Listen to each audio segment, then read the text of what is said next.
Crypto Banter is the world's first interactive social cast for the crypto community. Get the latest news, views, interviews, and live conversations with crypto enthusiasts from around the world. This is where you call in, you make the show, and you bring the banter. That's CryptoBanter.com, where you talk crypto.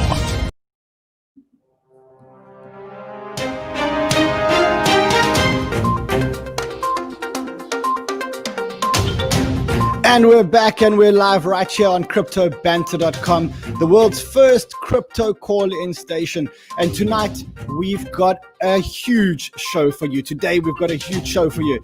Starting off our show today, we've got Max Keiser coming in, talking to us about all things Bitcoin, Tron, Ethereum Classic, and all other shitcoins. We've got Ethereum on a tear. Not only is Ethereum on a tear price-wise, but it's also on a tear against the Bitcoin price. What's causing this? Well, of course, it's Ethereum 2.0. What does Ethereum 2.0 mean for you, and how can you make money? That's what we're going to talk about today, because CryptoBanter.com is the one-stop information shop for traders who want to make money. That's why we're here. We're not here to talk and to give you fluffy. We're here to teach you guys how to make money. Starting off our show today, we've got Mr. Max Keiser. Max, always a great pleasure having you. Where do we find you? Right. Where did you find me? You found me on the internet. You found me in cyberspace. You found me in the Genesis block. You find me in the protocol. You find me wherever the heart is yearning for freedom and individual sovereignty. That's where you find Max. Max, I want to remind our viewers what happened the last time that you and I met. In fact, the last time. Something to you right now. Okay, here's a $10 bill. This is garbage. This is garbage. Your people in South Africa, you have your rand, right? That's going to zero. That's going to zero. This is going to zero too. Euros are going to zero. The yen's going to zero. The Chinese currency is going to zero. It's all going to zero against Bitcoin. If you don't understand that yet, you're going to be impoverished. You're going to be on the street. You're going to be begging. You're going to be out of business. You're going to be toast. Max, do you know that it's a criminal offense to tear up? Do you know that with the Bitcoin I have, I can buy any freaking senator or congressman I want? I make the laws. He who has the Bitcoin makes the laws, Rand. We're not going to just sit around and let the goddamn congressman tell us what to do. We've got the capital. We make the laws. We've got the Bitcoin. They don't. We got it. They don't. Do you understand? I got you, Max. I got you. Thank you very much. For more exclusive content from CNBC Crypto Trader, hit the subscribe button now. We met Max. That was at a conference in San Francisco. I'll remind you, and you tore up some more money. Max, your prophecy. I've torn up about $20,000, I think, over the past few years at various events. A lot of people pick up the torn up bills. I sign them, and then they sell them on eBay for more than $1. So I'm creating value wherever I go, Rand. Damn, it seems I missed an opportunity. I should have picked up all the torn pieces and made you sign them for me, Mr. Max. Max, your prophecy is coming true. It looks like Bitcoin is shooting the lights out, and all the currencies are melting away against Bitcoin, so to speak. What's driving this? Right. Well, it's not a hard prophecy to make, really, because the fiat money world is in trouble, right? No fiat money has ever survived, or at best, they've lost 99% of their value, right? Not over the past 300 years, none of them have ever survived. And so gold is usually the beneficiary of that, but Bitcoin is superior to gold in many ways. And so there's a lot of capital flowing now into Bitcoin out of fiat money, but it's also, according to a report in the Wall Street Journal and some comments made by BlackRock, the biggest money manager in the world with $7 trillion under management, people are actually selling gold ETFs and buying Bitcoin. So do you believe that? Do you believe that? Do you believe that people are actually exiting gold and buying crypto? Because there's a very interesting chart. We see that in the capital flows. We just look at the way the money is going, which is easy to follow, and you see money moving out of gold and into Bitcoin. Barry Silbert over there at Digital Currency Group, they're like attracting $100 million a week. So I think they did one day they attracted. They've got over 10 billion under management. You've got the demand for Bitcoin now just from Cash App, PayPal, and a couple of others is It's like 3,500 coins a day. The total mining supply per day is 900. So the supply is just not keeping up. And for this reason, we're going to start to see these gaps in price. You're going to see 20,000, 25,000, 30,000, 35,000. It's just going to be gapping up. It's going to be hard to source Bitcoin. It's going to be hard to buy Bitcoin because the institutions are just going to buy it directly from the miners. So we've got the institutions buying Bitcoin. We've got Square buying Bitcoin. We've got treasuries, corporate treasuries or corporates buying Bitcoin to put in their treasuries. We've got the Grayscale BTC Trust buying more Bitcoin than anyone could ever supply. This is like the perfect storm. I mean, with this logic, Bitcoin could go up to 100,000, 200,000, 300,000. Is that where we're heading? Right. So we predicted 100,000 on Bitcoin back in 2011 when it was $1, based on just imagining that it would capture a significant portion of the global Forex market and compete with gold. So it's doing exactly what we figured it would be doing. And there's a competition for money, right? There's $100 trillion worth of managed funds around the world. And right now, less than 1% of that, not even a half of 1% of that is in Bitcoin. So I expect that number to go to 5 to 10% in the next few years. That's $5 to $10 trillion. Bitcoin's worth less than 400 billion. It's simple arithmetic. You understand that it can get to 400,000 or 500,000 per coin. Okay, let's talk about time frames. What are the time frames? I mean, you called 28,000 the last time we spoke. What are you calling? What's the price targets? What's the time frame in which you're calling these price targets? Well, I always look at the dollar because the dollar is still the world reserve currency, and the dollar, it has to get weak. It has to get substantially weaker for these moves to occur. And what backs the dollar? Well, according to a lot of people like Paul Krugman at the New York Times, it's backed by men with guns, as he says. It's backed by violence. It's backed by the U.S. military. It's backed by the Pentagon. It's backed by U.S. foreign policy. So it becomes a political question, Rand. So you have to ask yourself, at what point does the U.S. dollar and the U.S. military lose its capacity to keep the dollar where it is and against the Chinese currency and what's happening in China and against other currencies? So that's the timing. And I think that we see political chaos in America right now. And I think in 2021, we're going to see a profound, deep economic dislocation, let's call it that, in the United States. The world reserve currency, the US dollar, will I think, find its end. It's been the world reserve currency for about 100 years, and that's the normal lifespan of a world reserve currency. So what takes its place? It's going to be a combination of things. China's going to be very big, but Bitcoin is going to probably become seen as the emerging world reserve currency. And so 2021, I think, is the year this happens. So 2021, I think you'll see Bitcoin break 50,000 for sure. And depending on how chaotic the collapse of the US dollar becomes, you could see it go a lot higher. Okay, let's talk about the collapse of the US dollar. And the collapse of the US dollar, I guess, is probably being fueled by the stimulus packages that were created and all the money that was printed, all the money that the Fed printed. We've now got many, many, many more dollars in circulation. Is that the demise of the dollar? Is that the catalyst for the demise of the dollar? I know it's been many, many years in the making, but is this the nail in the coffin?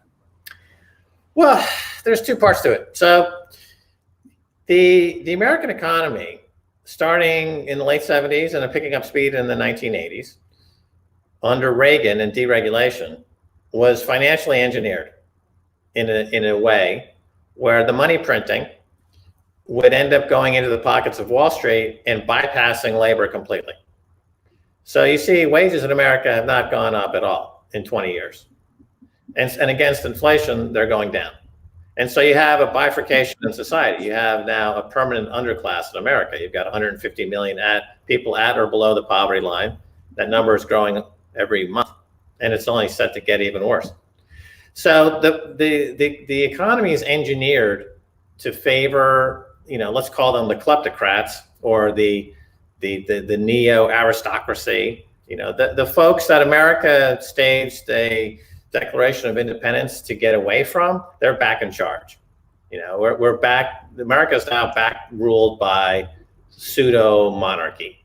Huge technocratic, multi-billionaire, $200 billion in some cases.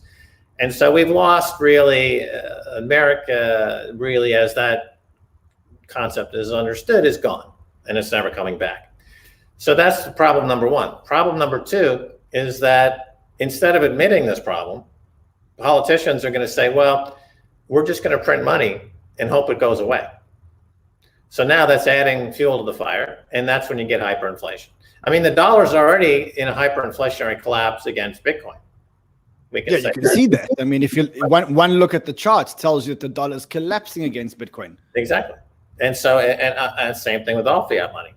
The macro story of Bitcoin is just now coming into focus. I think that Michael Saylor at MicroStrategy, he put 425 million into Bitcoin, and he's an astrophysicist. He runs a public company. He's a CEO. He's been in technology business for 20 years, and he did his due diligence better than anybody I know of. I mean, he hit the ground running. He speaks. He understands what's going on here, and this is very interesting, Rand, because before Michael Saylor, the playbook for corporate America was to buy back your own stock, and that would goose earnings. And that would make executive stock options go up exponentially. But Michael Saylor said, we looked at everything with our cash, and we looked at buying back our own stock, but we think we're at the end game in terms of how effective stock buybacks would become. In the case of IBM, for example, they've spent 130 billion buying back their own stock, and the market cap for IBM is something like 110 billion. So it's diminishing returns. At some point, buying back your own stock actually works against you because you're not growing organically. Your earnings are shrinking, and the market eventually figures that out. So Michael Saylor over at MicroStrategy said, we're not going to buy back our own stock because we think that game is over.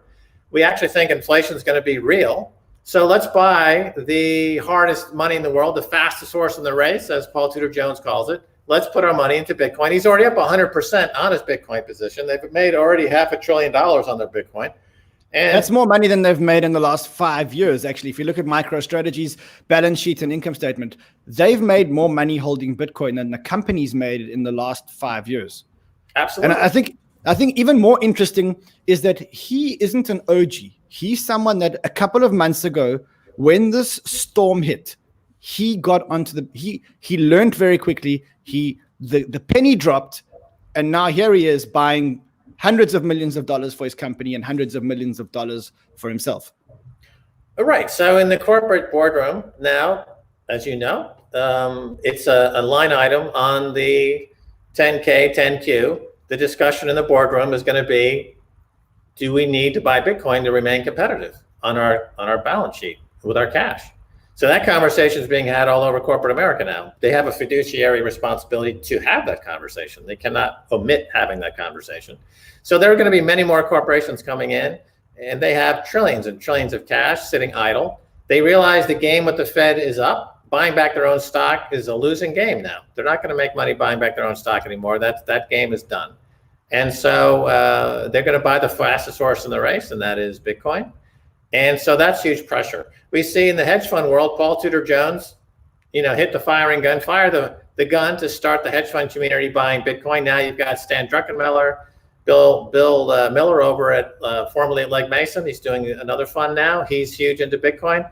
Many folks in the hedge fund world, money management world are now buying Bitcoin. In academia, of course, they're really slow to accept it, like Nouri El-Rabini, Paul Krugman. These people don't really understand at all what's going on, except for Saifedean Ammous, who's a professor who wrote the Bitcoin Standard. It's a huge international hit. So now everyone must read the Bitcoin Standard. Max, I'm going to interrupt you for a second there just to tell our viewers that if you are watching and you like this content, hit the subscribe button now, hit the like button now. The more times we hit the subscribe, the more times we hit the like, the more people get to watch our show. Also, I want to remind you that this is a call-in show. It's a decentralized media show. This is where you make the show and you bring the banter. So if you want to talk live to Max Keiser, you ordinarily wouldn't have the opportunity to do that. You can call in on any one of the numbers here. You can call in on WhatsApp at 1646-732 4269. You can call in on Telegram at Crypto Banter. You can call in on a US number, which is 646-809-5898. If you want all these numbers, they are on our website. Go to our website, join the conversation, call in and speak to Max Keiser. Max, we do have a caller who wants to speak to you. Her name is Nicola. Nicola, welcome to the show. What do you want to ask Max? Hi, Max. How you doing? Super. I'm very excited to be here. I just saw this come up on somewhere, and I just thought I'll click it and see what's going. The Orange Pill Telegram group. That's where I saw it. Right. Amazing. Yeah, Orange Pill is our podcast, and it's absolutely love it. Group. Yep. Yeah. Well, I've been into Bitcoin since 2017. If I'd invested a little bit of a pension I got then, I'd be a millionaire by now. But we all live and learn, don't we? Got into it straight after, and I've been hodling ever since. Now I'm on a mission to convert all the youngsters I know, and I'm getting my kids buying Bitcoin. I'm getting my kids' friends buying Bitcoin. I'm trading it myself, making a living, doing all right. Are you actually making a living only trading Bitcoin? Yes. Well, I'm a digital marketer, so I've got other sort of sources of income, but I've been teaching myself technical analysis for the last couple of years. Nicola, what do you think the price target is for the end of 2021? End of 2021? Well, lots of people are saying around 300K, aren't they? That would be nice. Then I would be a millionaire. Yeah. Nicola, thanks for joining the show. Max, I'm coming back to you. I want to talk about the differences between 2017 and 2019. Specifically, if you remember the big bull market of 2017, it was wild, it was rampant, but it felt very different from the bull market that we got today. How do you feel about what the main differences are between 2017 and 2020? Well, one of the biggest differences, and I've been talking about this for a while, is that back in 2017, still the exchanges were still very immature, and most of the volume at that time was fake. You know, the biggest exchanges were engaging in wash trading and manipulating the market. I think the price back in 2017, everything from 10,000 to 20,000 was manufactured. It was a manipulated price. It wasn't really supported by actual robust volume. The difference today is that we've moved on from that period, and we have real exchanges doing real market making and real price discovery. And the volume is real. So how much volume do we have a day? Well, according to Michael Saylor, when they were buying their big position in Bitcoin, he determined that there's about $50 million a day in Bitcoin of real volume. So that's going back 6 months, 7 or 8 months. And that's the big difference, is that this is genuine buying from institutions and large high net worth individuals, traders, versus 2017, where it was the markets were thin, manipulated, and it was not really ready for prime time.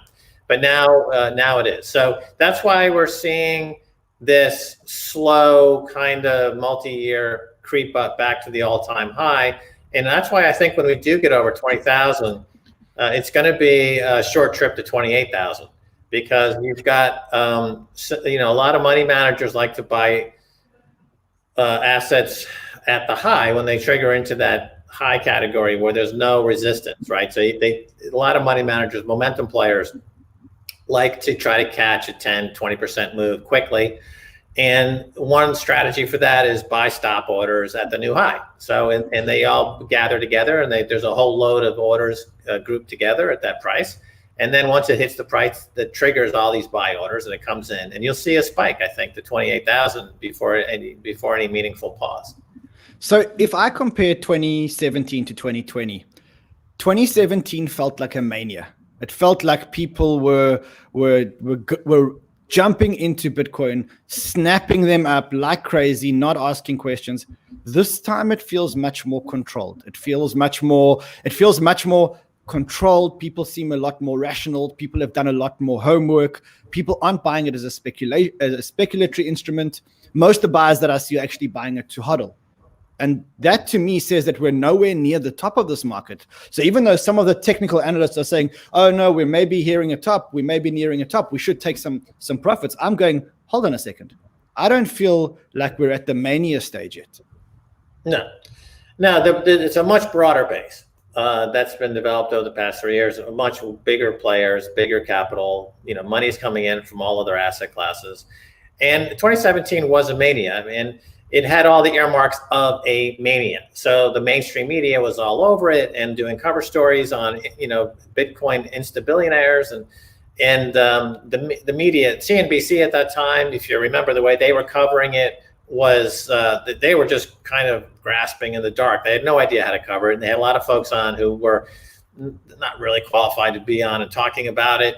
And it was a mania, and it was similar to the dot-com mania that I experienced. I was running a dot-com company, similar to the 1987 mania in the stock market before the crash of 1987. There are a lot of telltale signs where, back in 2017, I was getting a haircut, and the guy cutting my hair, unprovoked, unsolicited, started talking to me about these altcoins. And it's that classic shoe shine guy moment where you're hearing this come at you from people that you wouldn't expect ever to be involved with this. And so the signs of that being a blow off top were everywhere, and sure enough it did. So and then we got a horrific, we got the third major 80-90% crash in the market, and we've built up back now to this new all-time high. And I think once we get through 20,000, again, you're going to see a quick trip to 28,000. I don't feel like we're anywhere near the all-time high. I don't feel like people are aping into Bitcoin. I don't feel like people are aping into altcoins. Now, speaking of altcoins, in fact, before we speak about altcoins, I want to remind our viewers that if you want to call in and speak to Max Keiser live, you can call in. I do see we have some calls on the line. We are going to add you guys in. If you want to call in, go to www.cryptobanter.com. All the call-in details are there. There's even a link where you can call in and you can remain anonymous. Max, I want to show you a chart. I want you to tell me what this chart is.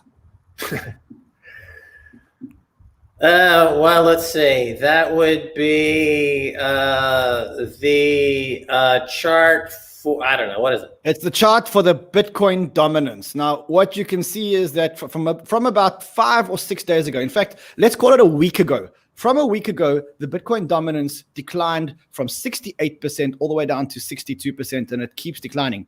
What that tells me is that it's alt season. What do you think of alt season? Are we getting another crazy alt season? No, the Bitcoin dominance, I think, first of all, you have to strip out everything but proof of work coins. Everything else, like proof of stake coins or Ethereum garbage, shouldn't be on that chart at all. And so when you strip out all the other than proof of work coins, Bitcoin dominance is well over 90%.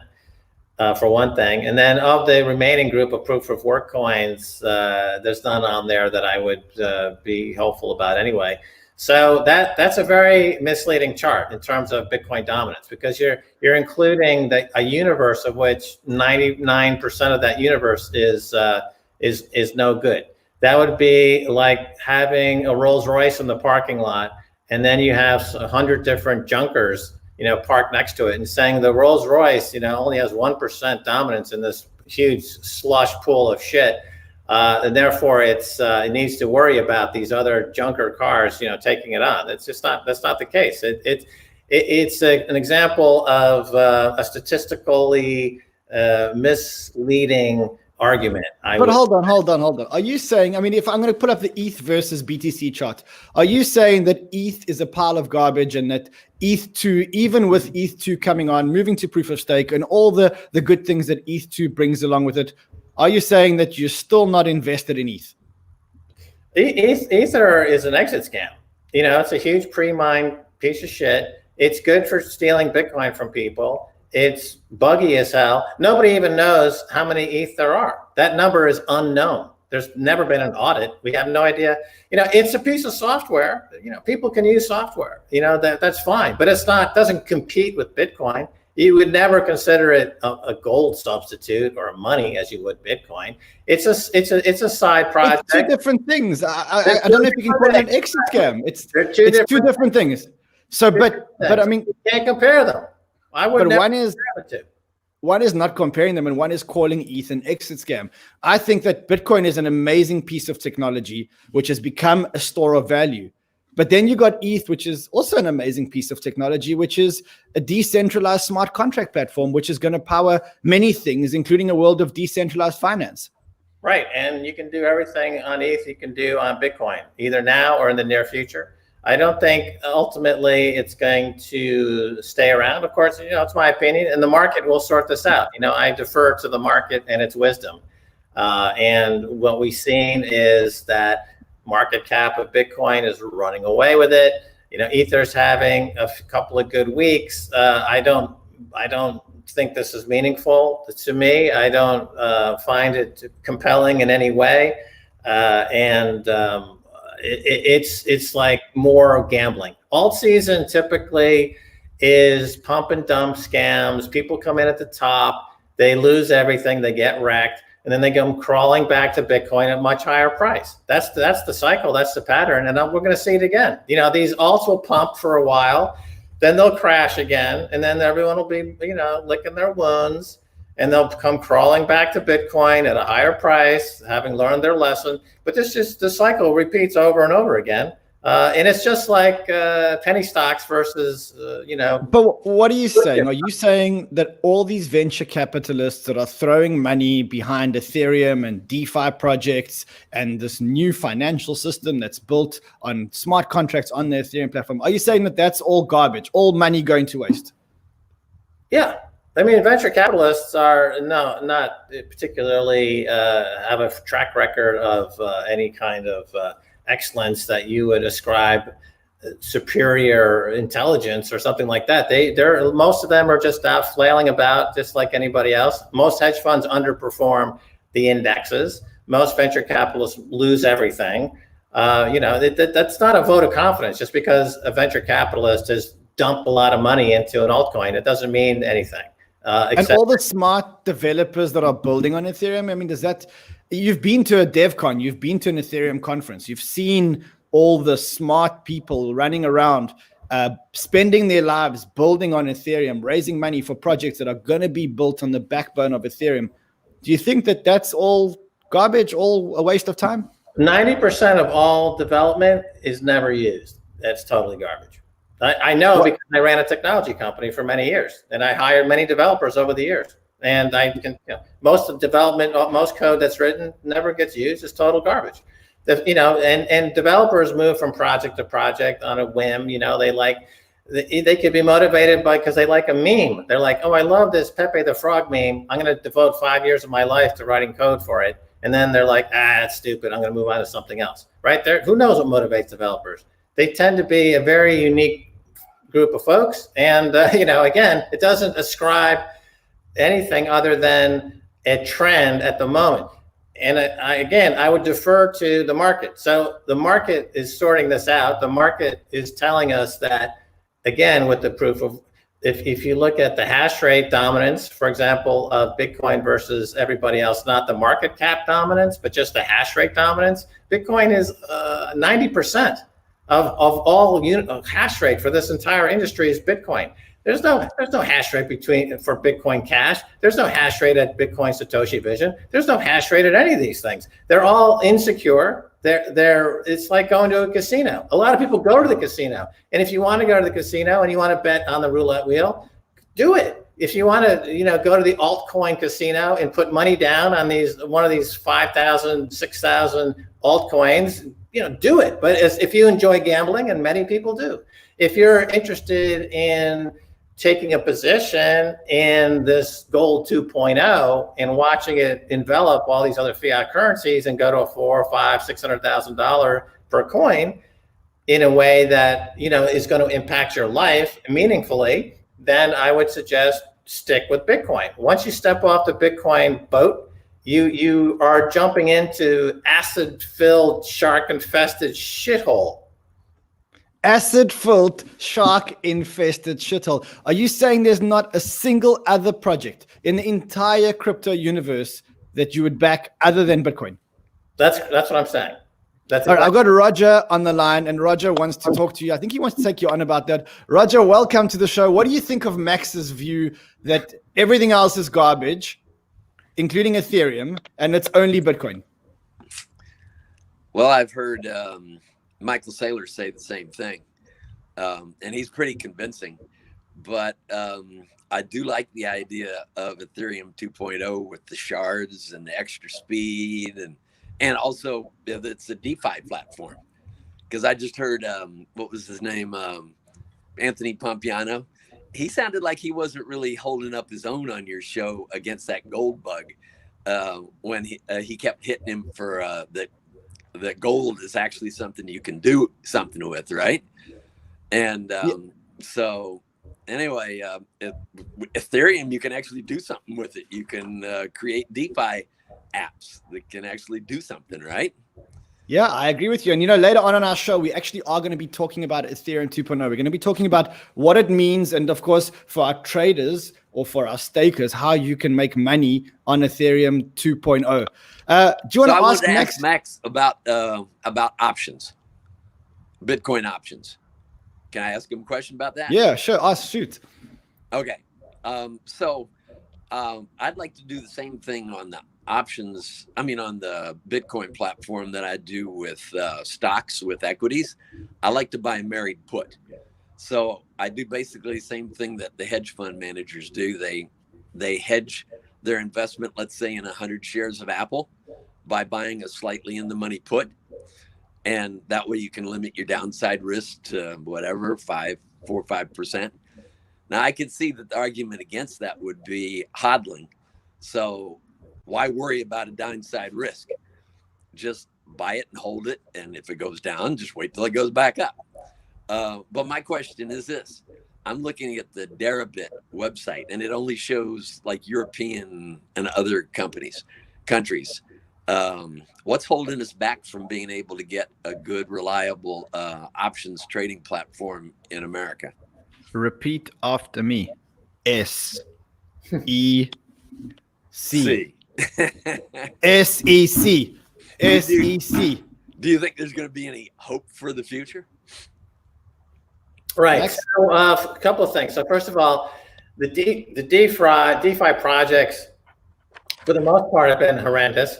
They blow up all the time, going back to the DAO, D-A-O, on Ethereum.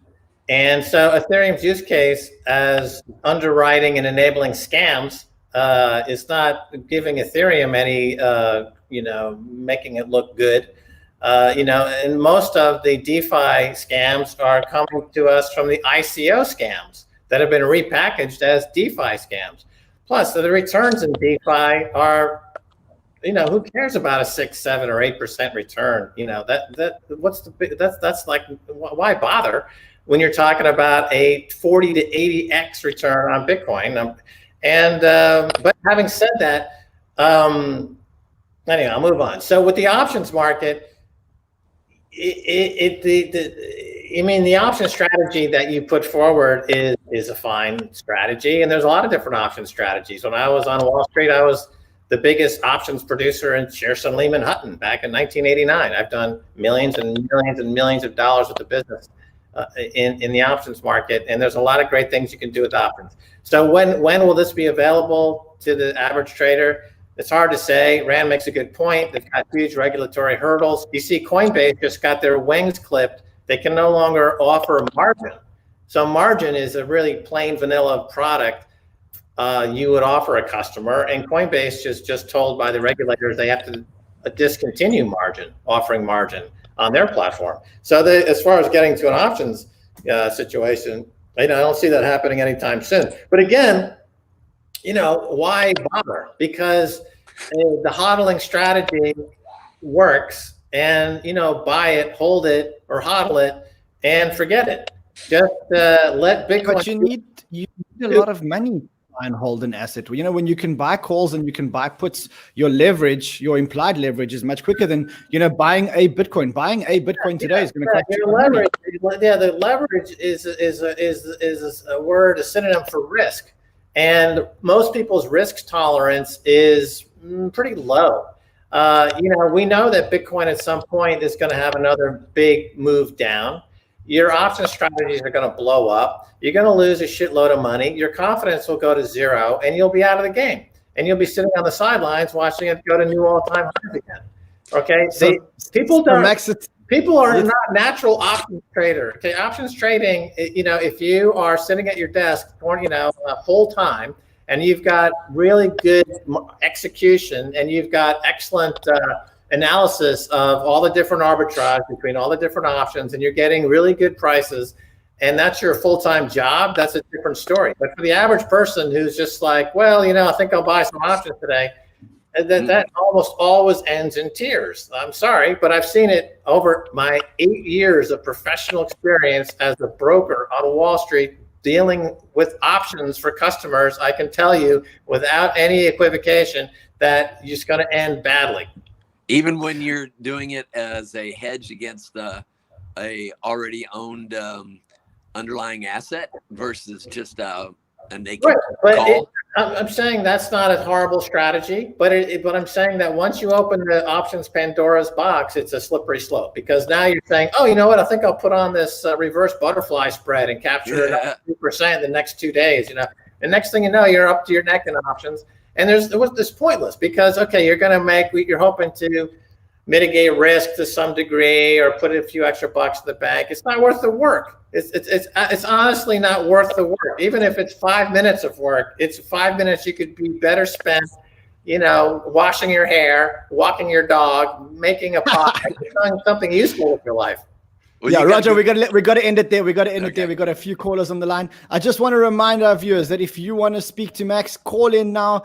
All the call-in details are at cryptobanter.com. And for those of you who are watching on YouTube, hit the like button and hit the subscribe button now. Come on, guys. I'm waiting for you to do it.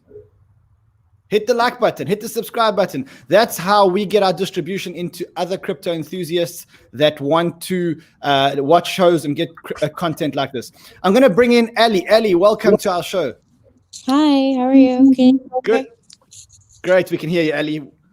What do you want to ask Max? I want to ask Max, if you think that Bitcoin is the only cryptocurrency that's going to make it out or be of any importance ever, that means that it's therefore not going to have any competition. What would be the point of it? And where would all the other blockchain technology that we're going to need? There's only probably less than 3.4 million liquid Bitcoins left. And there's hundreds of millions of billions coins being bought all over the world. So how is Bitcoin going to eventually fill the gap of all the other blockchains? Yeah, okay. So a couple of points there. So let's go through them. So in terms of Bitcoin versus other projects, other coins, the way I look at it is my risk-adjusted return. With Bitcoin, I would give let's call it a risk of 0 versus fiat money and gold. Once I step away from Bitcoin, my risk starts to increase for various reasons. Either there's no hash rate, there's no engineering, there's nothing behind the coin, or it's an outright scam, or for any other reason. And so am I willing to accept that risk, the additional risk? What gain am I getting for that additional risk? It's the same thing you would ask yourself, if you were going to buy a junk bond, I'm going to get more on my junk bond, but am I willing to accept the additional risk? So that's the question you have to ask yourself. And I would say that in 100% of the cases, it's not worth the additional risk, because Bitcoin itself still has a 40 to 80x move in its horizon. So you're talking about making more money with Bitcoin as an investment than you would in anything else going forward already. And so why get greedy? Why say, if I go into this altcoin, I'm going to make another 10 or 20%. But you don't understand is that you're taking on huge amount of risk. You might risk losing everything for that extra 20%. I don't accept it. I don't think that's a good risk. As far as there's not enough Bitcoin to go around, or there's not that you have to start thinking now in terms of Satoshis. So there's 2.1 quadrillion Satoshis potentially, because there's 21 million Bitcoin is divisible into 100 million places. So that's 2.1 quadrillion Satoshis. You can buy 1 million Satoshis for around $100. And pretty soon people are going to start talk about Satoshis. Things are going to be priced in Satoshis, and Satoshis are going to start moving up, and people are going to think about the world in terms of Satoshis. And staying focused on Bitcoin in this way, and dollar cost averaging, which is the easiest. I have a we work with Swan Bitcoin Rand, which is an excellent on-ramp for people to get involved with. And give it a push. Give it a push. Come on, Max. Give it that push. So they start doing dollar cost averaging. So you set it up so that every week you're going to buy $100 of the Bitcoin, no matter what the price. And okay, but I'm wondering that blockchain technology is a thing that Bitcoin represents. With COVID-19, we're moving into an era where people are going to have to work remotely. They're going to have to figure out solutions to get their blueprint from this place to this place through a blockchain. So without something like Ethereum, how are they going to do that? Right. What is going to... Exactly. Ethereum is software. And it competes with other software, and you can send your blueprint over the internet using all kinds of different software products and apps. Sure, people might use it, people might not use it, but it doesn't compete with Bitcoin as money, as gold 2.0. They're this completely separate thing we're talking about. And Ethereum might be the one that people use. There's other projects that are vying for that business, right? Cardano is one. Oh, yeah. Cardano, VeChain, right? there's a bunch of them. But Ellie, we are running. Ellie. If I buy a Microsoft software product, do I care if it's going up and down in price all day? It doesn't make any sense. Why would even Ethereum have a price quoted? It's stupid. It's just software. Why do people trade units of software as if that makes any difference to the underlying functionality of that software? It's bogus. There's no reason for it to be trading at all. It's a complete chimera that was, I met Vitalik when he was launching Ethereum. He was still working at Bitcoin Magazine, and he was talking to me about it. I'm like, that sounds like shit, right? And the fact that it got taken up in the bull market of 2017 just happened to be a phenomenon of 2017, but there's no reason for it. Max, was this your doing? Did you talk to the Queen about blockchain?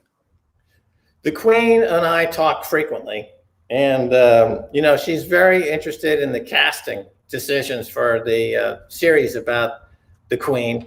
And we exchanged notes on that and who should play her at various stages of her life. And one of those conversations, I told her about Bitcoin, and she started blabbering on about Ethereum. And I said, look, Queen Elizabeth, Ethereum is shit. And if you put any of the Buckingham Palace's money into Ethereum, you're an idiot. And she said, no, Max, that Vitalik is so cute. And he came to London once, and I thought he was adorable. So I put it all into Ethereum.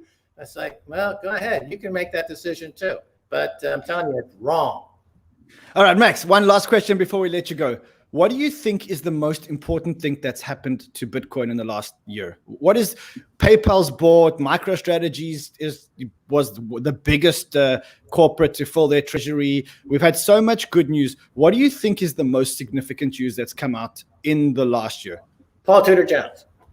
Unquestionably, Paul Tudor Jones getting into Bitcoin was the biggest news of the year. It'll be the biggest news of the decade because he fired the starting gun for the hedge fund community, made it safe for hedge funds to buy Bitcoin and Wall Street professionals to buy Bitcoin. His commentary about Bitcoin is excellent. He said it's the fastest horse in the race. I think that's really well put.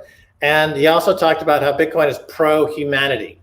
He said when you're buying gold, you're typically buying gold because you think that the world's going to chaos, and it's an insurance against chaos. And he said with Bitcoin, it's pro-humanity, and that's a very profound thing to say. And it is pro-humanity because Bitcoin allows for things like unconfiscatable money, individual sovereignty, and all these other parts of the Bitcoin phenomenon that is pro-humanity. So I'd say Paul Tudor Jones is the Giga Chad of the Year award for Paul Tudor Jones. Max, it's been such a pleasure having you on our show. We are out of time. I will catch up with you soon. Look forward to doing this again, either on my show or on your show. We'll chat soon, Max. All right, that sounds good, Rand. Thanks. Thank you, my friend. All righty.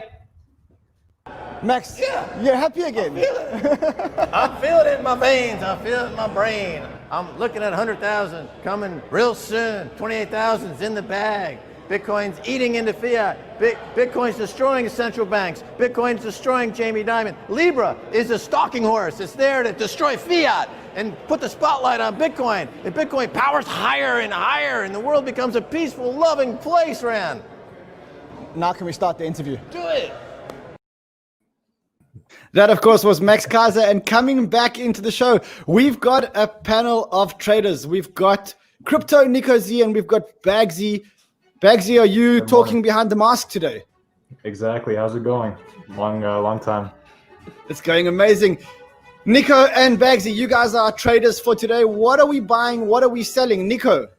Yo, what's going on, Ran? It's been a while. Good to see you again. Haven't seen you since when? Korea? Yeah. But long story short, all eyes on Ethereum, in my opinion. It's funny. I just have to step back real fast and address Max Keiser's little, little discussion right there before we dive into this. It's just hilarious. So you're not buying into this. Ethereum is a bag of shit. So this is what Max has to realize versus a regular person, right? Unfortunately, not all of us got into cryptocurrency in 2011. Even earlier than Max Keiser. Right? I'm sure Max was there when it first was first mined. So not everybody is sitting on an enormous amount of Bitcoin that can rip up $100 bills. That's just how how things are. But you are. Come on. I mean, I know you've been in the game for long. I know you're actually a Bitcoin OG. You're an altcoin OG. All right. You want to talk about Ethereum? Tell us about Ethereum. Ethereum's back at $590. Where's Ethereum now? So Ethereum right now is about $595 right now, $596 depending on the exchange. Now in terms of Ethereum's BTC pairing, that's like the main thing that people have to realize. Everybody's looking at Ethereum versus USD, and you can chart versus USD, which is fine. However, right now Bitcoin's dominance is there, and it's taking up most of the supply. So at the moment, what you have to pay attention to is Ethereum versus Bitcoin's chart, and currently, on the lower time frame, 1 hour, at the moment, we are on the demand zone and we are starting to flip that demand zone. What that means is that we are starting to find support off that demand zone that we originally broke as resistance, and we're starting to stack up. My next bet for Ethereum in terms of Bitcoin value is that we're going to be at 315 Satoshi value. So, 0.0315. And and where are we now? We are at 0.0310 at the moment. So that's a tiny little increment. I mean, that tiny little increment there is actually a huge deal though, because then you're talking about 30-point moves. So this is what happens. So as soon as you start triggering these higher lows, you're going to start stacking $20, $30 moves into Ethereum, which will then trigger that landscape for Ethereum to be above 600, which then, starts motivating traders in the future side to start trading higher above. So you're talking about Ethereum. Are you going to show us any charts? Yeah. So let me see how to share this. While you're putting up your charts, Bagsy, what are you trading? Right now, I'm sad to say this, but Ripple. I think Ripple is going to outperform. No, wait, whoa. Yeah, Stop. Okay. Are you really trading Ripple? I am really trading Ripple. All right, let's move on. Nico, what are you trading? No, I'm just kidding. So Bagsy, you're trading Ripple. Tell us what you're doing with Ripple. I mean, you can't seriously be buying Ripple at this price. Well, I mean, I bought it at around 32 cents a few days ago. It's trending at 71 cents right now. And it's the first time in God knows how long that it actually has significant volume, a break in market structure. So it's bullish as fuck, bullish as hell. And they have an airdrop coming first or second week of December. So I just think it's a really good narrative to play. But the airdrop is for, if I'm not mistaken, the airdrop is for Flare, right? You're getting Flare tokens if you have XRP tokens. Precisely. I think it's worth, I have no emotional attachments towards Ripple or any coin whatsoever, but I do think the narrative is important here. And I do think that people that have been slowly accumulating at the lows, I think they're going to use this opportunity to run it up to $1, $1.20. I don't think all-time highs, but I think that there's a good play to be had. If you're buying it now. What's XRP trading at right now? 71 cents on the USD pair. Okay, so you're calling over $1, And people on the YouTube chat are saying you got to refer to it as XRP because Ripple is the company. Yeah, I know. They're right. They're right. Yes. You know what I mean? Hey, you won't believe this though. On top of that, you're getting younger generation people calling Ripple right now. TikTok is starting to flare up with talking about XRP and how that's going to go up. So that's a little bit interesting. All right. So let's talk about Nico. What are you looking at the charts? I'm going to bring in your chart right now onto the screen. If you give me a second, let us bring in your chart. So this is, I'm not sure whether you can see it. Sorry, it's a wide screen right now. But this right here is the 1 hour chart, right? So for starters, we're starting to see some higher lows when it comes to the RSI down here. And on top of that, what you're starting to see is this demand zone. This is where I look for, right? I'm a trader. I look for supports and resistances. And this is your current support zone for Ethereum versus Bitcoin value. Recently, we powered through this previous resistance. Now it's support. And we are testing that support right now. And I think that what we're going to see is a bounce off right here. It's going to trigger higher lows very soon here, probably the next, I would say in the next 12 hours, we'll see some higher lows. And when we see these higher lows, like I said, right, it's going to cascade into the USD value. And that right there is going to be the triggering point to start Ethereum, whatever you want to call it, right? The rocket ship towards 800 to 1,000 Ethereum. In my opinion, are you calling an all-time high for Ethereum? I mean, it's quite obvious that I don't think all-time high. You don't think an all-time high? I don't think an all-time high by this year at least. I don't think so. A lot of people are saying that, oh yeah, we're going to see an all-time high by end of this year. I personally don't think so. I think that we'll see a comfortable $800 and $900 range by the end of the year at the most bullish scenario. In my opinion, I say that we range between 750 to 800, and that's going to be the range for the end of the year. What's your case for a downside on Ethereum? I mean, is there a chance that we're going back to 300? If people are watching the show and they're thinking, look, Ethereum's had a run that's gone from 350 to 400. Now Ethereum trading at around $600. Would you be buying it now, or would you be looking for that pullback back to, I don't know, 500, 400? I would dollar cost average. So Max actually brings up a good point right there, right? I would dollar cost average at certain zones. Based on what people see, right? So the biggest issue that a lot of new traders come in with is that they rapidly buy and sell, at highs as well as lows. And if you're looking to enter into a position, you never want to do that. You want to scale in at certain support levels. So in this case, when it comes to Ethereum's BTC level, if we do see a trigger down, which could very well happen because Bitcoin looks very, very toppy at the moment. I don't agree with Max on this $1 million Bitcoin fiasco. I really don't agree upon that. But if we do see a trigger down, which could very well happen for Bitcoin, because it does look toppy, my next entry for Ethereum is to be at 28,000 sats. Okay, I just want to remind, before we carry on, I just want to remind our viewers, if you are watching us and you like this content, hit the like button and hit the subscribe button now. Come on, guys, do it. Hit the like, hit the subscribe. If you do that, more people get our content. I'm also going to remind you guys that this is a call-in show. You got 3 traders coming up. Call in, challenge them. Let's get some banter going. I mean, one of our traders said he's buying XRP. I'm not going to give my opinion about that, but I think you guys should call in. I see that the comments are going crazy on the YouTube feed. The mask looks cool. People here are saying that if you're going to buy XRP, you may as well start buying Hex. That's them. That's not me. Oh, no. There's a lot going on. All right. Nico, back to you. So you're saying, are you calling Bitcoin to pull back? I'm calling Bitcoin to pull back. I think that what we're gonna happen. I think what we're gonna happen is that we're gonna see a blow off. So I think that we're gonna see a swing failure pattern. I think that we will still go up. Let's just say this, right? I think that we could very well breach all-time highs, roughly like around this level. Maybe like around this level, 23,000, 22,000. What we're going to do is we're going to see a swing up here. It's going to fail, and then it's going to go back down. I think that we're going to range between 16 to 18, potentially as low as 14. And that's the narrative behind Bitcoin. I don't think that there's too much money trying to come into Bitcoin at the moment. That's not a secret, right? PayPal coming in and so forth.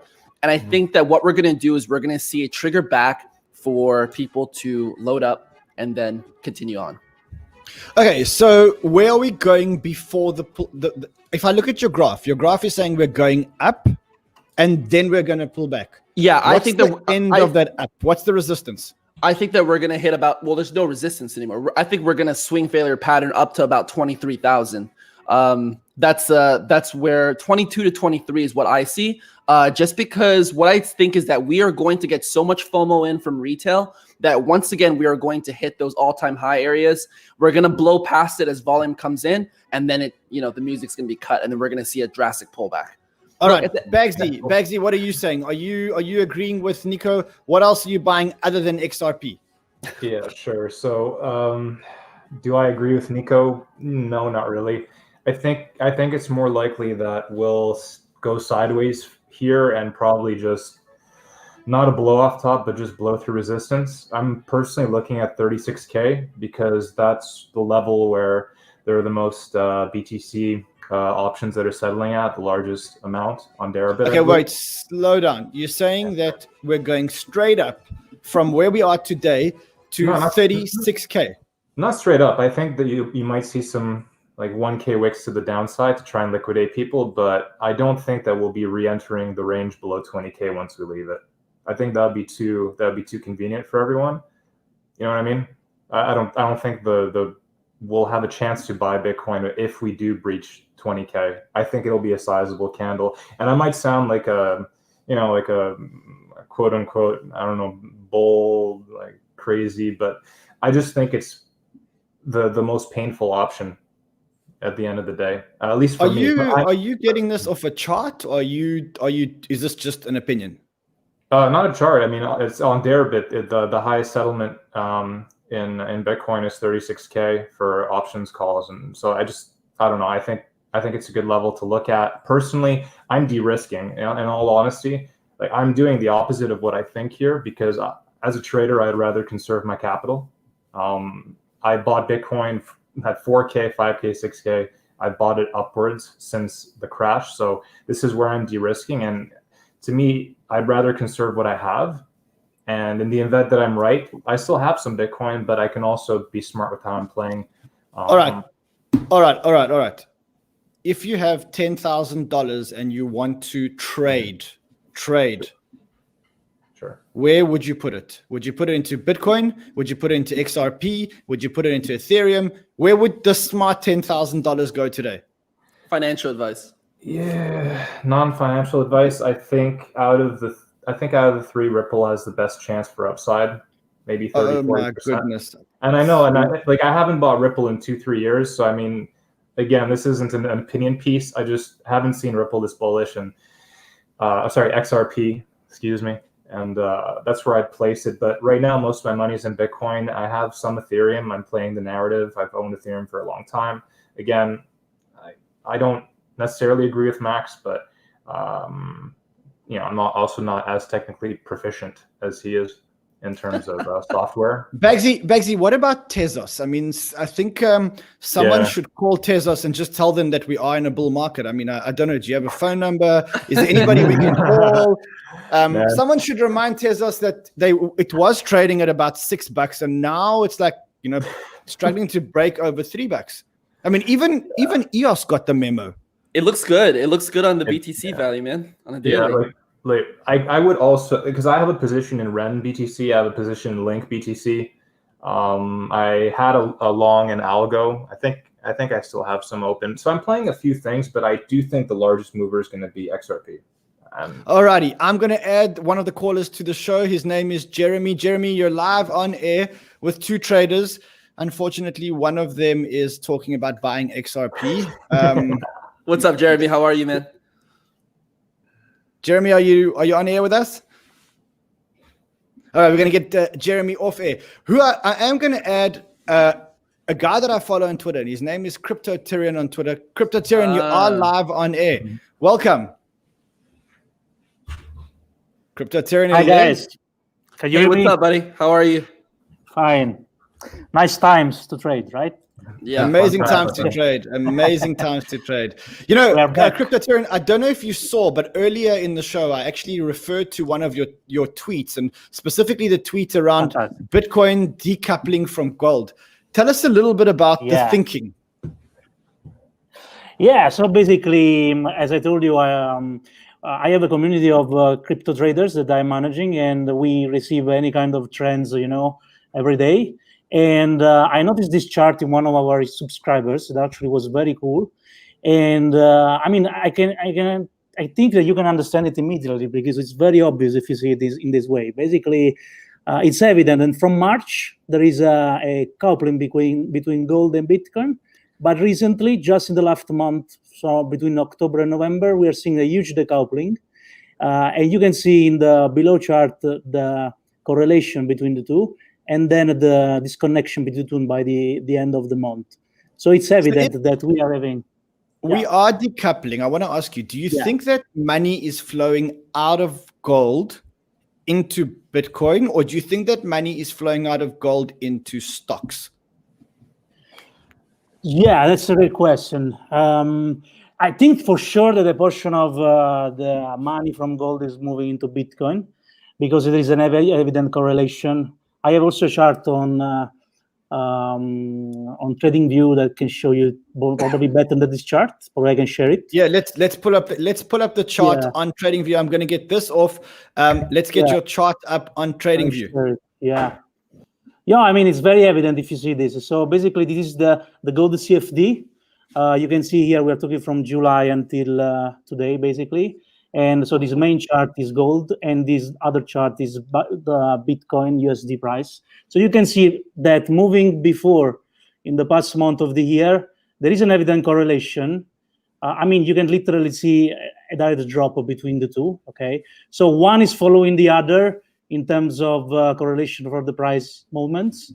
If we go really backwards, in the beginning, this is not happening. This is something that, in my opinion, was happening starting from June. But most of it, is also related to the crisis we are living with coronavirus. I mean, it's evident that the markets are trying to price in the more gold to balance losses between all the, more conventional companies. I mean, I also a Nasdaq trader, so I balance my stock options and stock moves also with Nasdaq. But it's evident that the markets are trying to find a store of value, right? And I think there is an evident correlation between the two. I think we are in a historical moment in Bitcoin in which actually it's evident that the two kind of investments are moving separately right now. So I was in discussion with Mati Greenspan from the analyst from eToro, and it's evident that it looks like the chart is going to an ascension level, It's looking like by the end of the year, now Bitcoin is a completely different level. And that's why we are all bullish right now, I think. Okay. Do you think that gold came down from over 2,000? It's now at about 1,800. I'm looking at your screen. It's at about 1,811. Do you think that gold is going to continue to correct? Do you think that gold is going to break down below the 1,800 level? Yeah, I think slightly below the 1,800 level, but not around 1,700 level. Yeah, I think that's but I think that Ron, something that probably no one noticed right now is an evident psychological time, in terms of pricing movements. I mean, we are getting with the 19,000 for Bitcoin and 1,800 for gold. I mean, there is an evident psychological component with these actual prices. I mean, I was also checking the comparison with most of the altcoins in the market. You can see we're really touching some psychological levels. Also with Ethereum, I mean, it's evident in my opinion as a trader, that Bitcoin is now trying to touch the 20,000 level, and Ethereum is trying to touch the 600. But you can see this correlation also with the XRP with the 0.70 cents. I think there is an evident correlation. Would you be buying XRP at 68 cents? Because we had a trader on our show a few minutes ago, Bagsy. I'm going to add him back here, but he said that he would be buying XRP at 67 or 68 cents or 69 cents. Would you be buying XRP at these levels?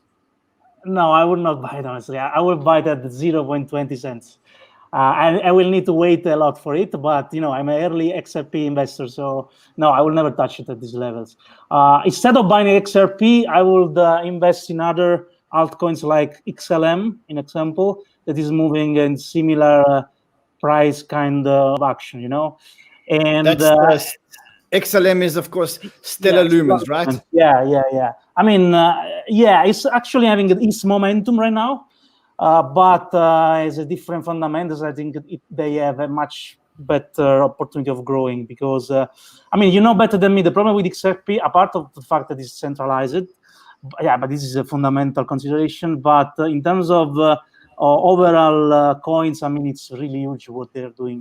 You can literally see the volumes are huge compared to XLM. That is a different kind of asset. In terms of other altcoins, I'm a fan of Basic Attention Token. That is linked to Brave browser. And do you have a price? Yeah. Do you have a price target for BAT? If I look at BAT, BAT today is trading at. Let me pull it up on my screen. 0.26. This is having a very similar attraction like the lowered priced coins. So it's similar like 611 XRP. You can see from the technical analysis. Really quickly here. I'm not showing my charts, but. It's really interesting. What I like of BAT is that it's strong fundamentals that are linked to the Brave browser. And I worked with the team for a while, and I can tell you that all their data is public. So in terms of millions of downloads of Brave browser, so I'm a fan of the product. And it's one of the few coins. At this time on CoinCarMarket, you can see it's the 50th coin in terms of market capitalization. But it's one of the few coins that is linked to a really strong product, that is Brave browser. It's really trying to change the internet. I don't know if you're familiar with Brave. But I'm very familiar with Brave. I use the Brave browser all the time. I don't know if I would be buying Brave at 28 cents, though. I must be honest. One more coin. I saw that you had a watch list. I saw that on your watch list you had a XLM, you had Basic Attention Token. You've got a Link. I see that you've got a Link as well. Yeah, I'm a Link Marine from this year. So yeah, I diversify part of my portfolio with Link early this year. I have many coins actually, not only this, but on this chart, you can see it here. Yeah, Link, it's an interesting coin. I'm sure that this $15 is a psychological target that they reach right now. I think it's pretty linked to this value. But generally, you can see it here, but I am the most bullish coin in which I'm for is Ethereum right now. So for me, Link is what's your price target on Ethereum? Yeah, my price target is actually by end of the year around $800. I'm following Ethereum from 2016. I'm an early investor.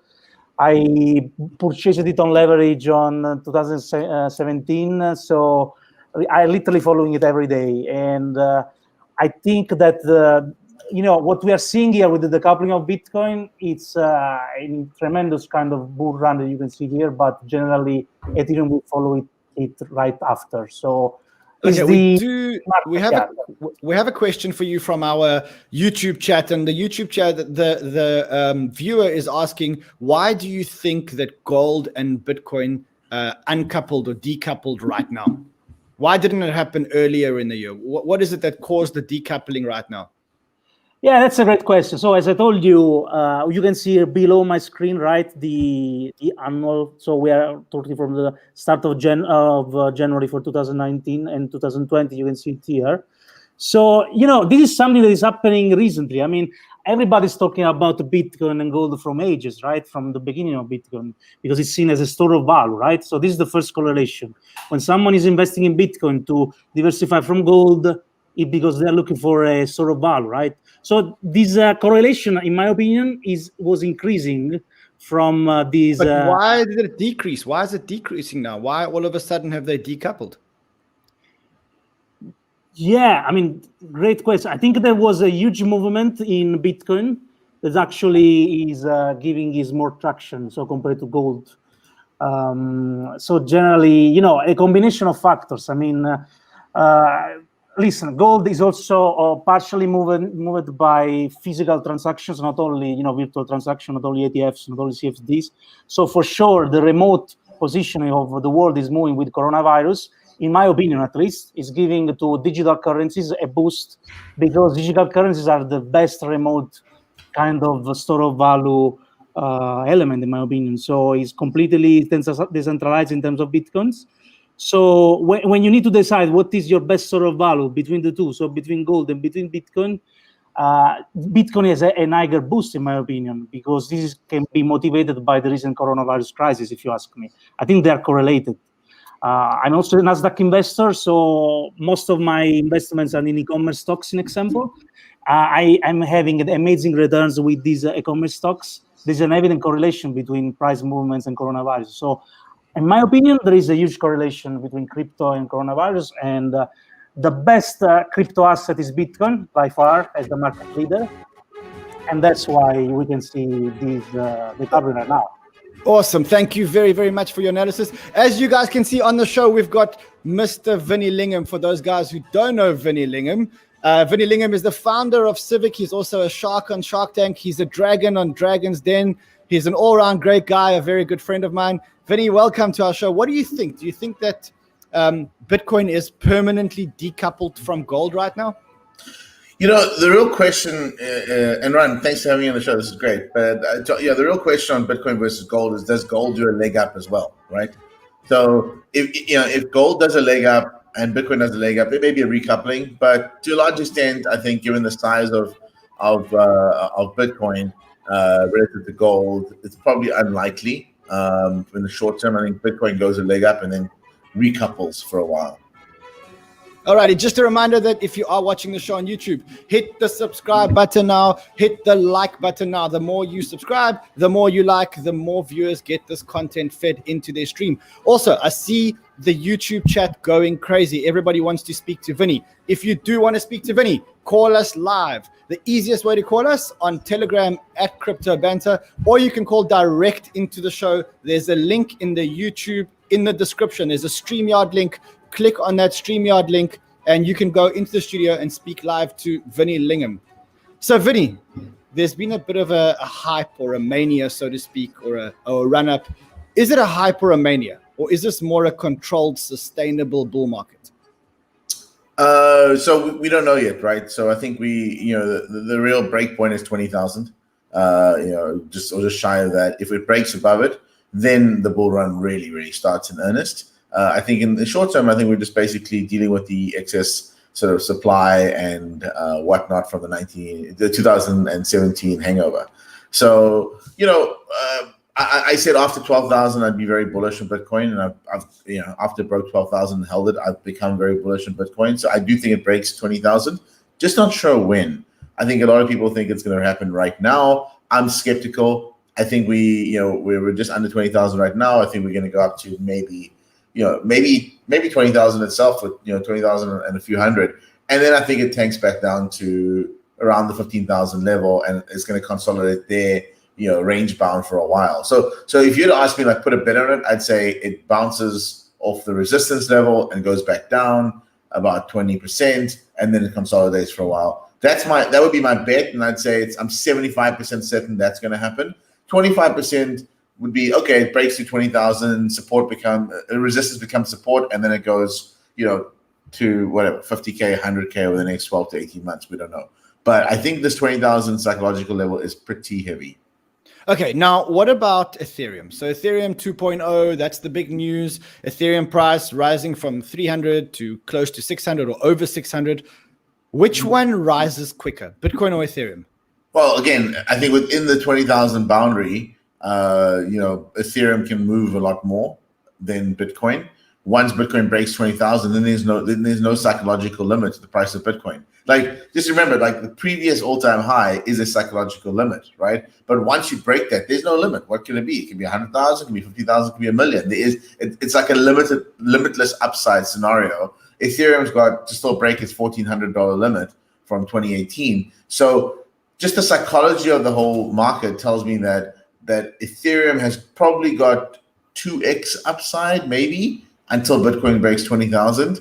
And when Bitcoin breaks 20,000, there's unlimited upside for Bitcoin at that point. So you would put, if you had $10,000 to trade with, not to hodl, you'd put that $10,000 today into Ethereum. You know, I wouldn't. If you force me between the two right now, I'd probably still go in Bitcoin, because on a risk-adjusted basis, I think Bitcoin could probably 2x before Ethereum 2x's from here.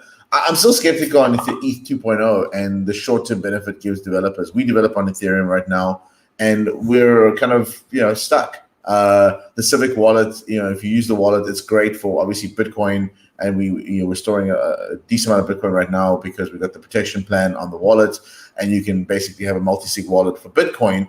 But the multi-sig capabilities for new Ethereum users, obviously we had people who were using it before, but for new ETH and new ERC20 token holders is disabled. Why? Because it costs us $250 a wallet.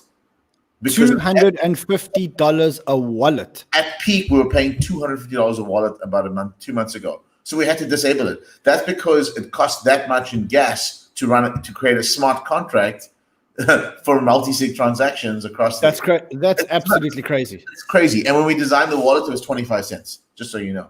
That's crazy. I mean, that is absolutely crazy. Come down. I think it's sub $100 right now with the gas fees coming off. So it's like maybe 50 to 100. We still can't justify $50 for a new user getting a wallet and without we don't want to charge users. So we've literally disabled ETH functionality right now and the Ethereum network functionality in our token. We're looking at other platforms for scaling like Solana, like Polkadot, etc. So those are the options we can go with. But I am waiting to see what happens with ETH 2.0, and maybe we get the fees down a bit more. But developers can't build on Ethereum at gas fees this high right now. It doesn't make any practical sense. So does ETH 2.0 solve the gas fees? No, not in the short term. Probably not, but we'll see. No.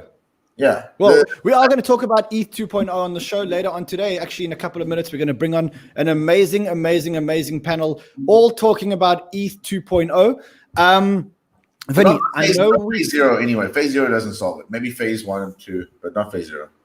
I know we said we wouldn't talk about Civic, but the price of Civic has gone crazy, and traders in the group here are talking about Civic. What is happening at Civic? I know you guys are heads down on the wallet. Can you talk about it without jeopardizing I know you're a US person and blah, blah, blah. Yeah, so I refrain from any conversations about the CVC token. Obviously, what's public knowledge is Civic Technologies is the biggest holder of CVC tokens. We use it in our products. We've built the Identity.com marketplace. It's an identity infrastructure marketplace, and Identity.com runs on CVC. It's a nonprofit entity, and it's effectively like Ethereum Foundation type of thing.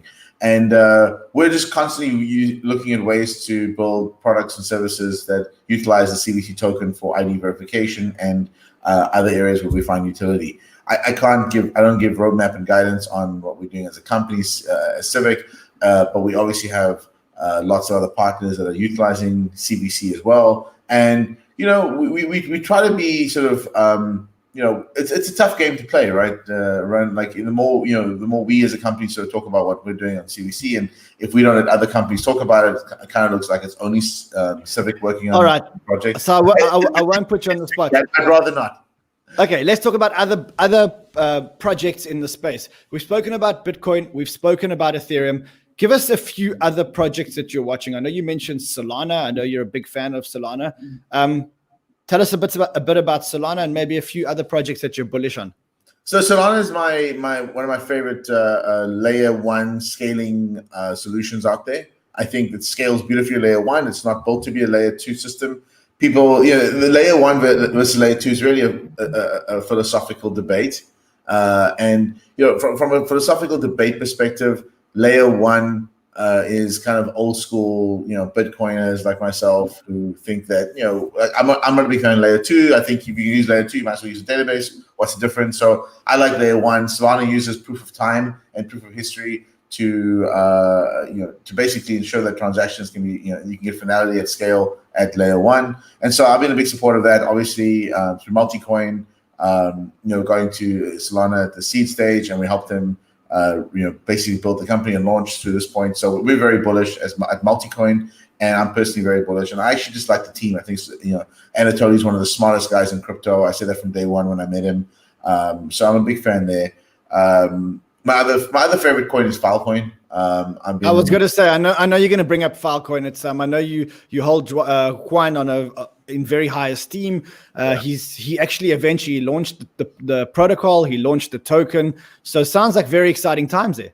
Yeah, and look, I was one of the believers when everyone else was like not believing in Filecoin and Protocol Labs in 2019, sort of in the depths of it, and even earlier this year.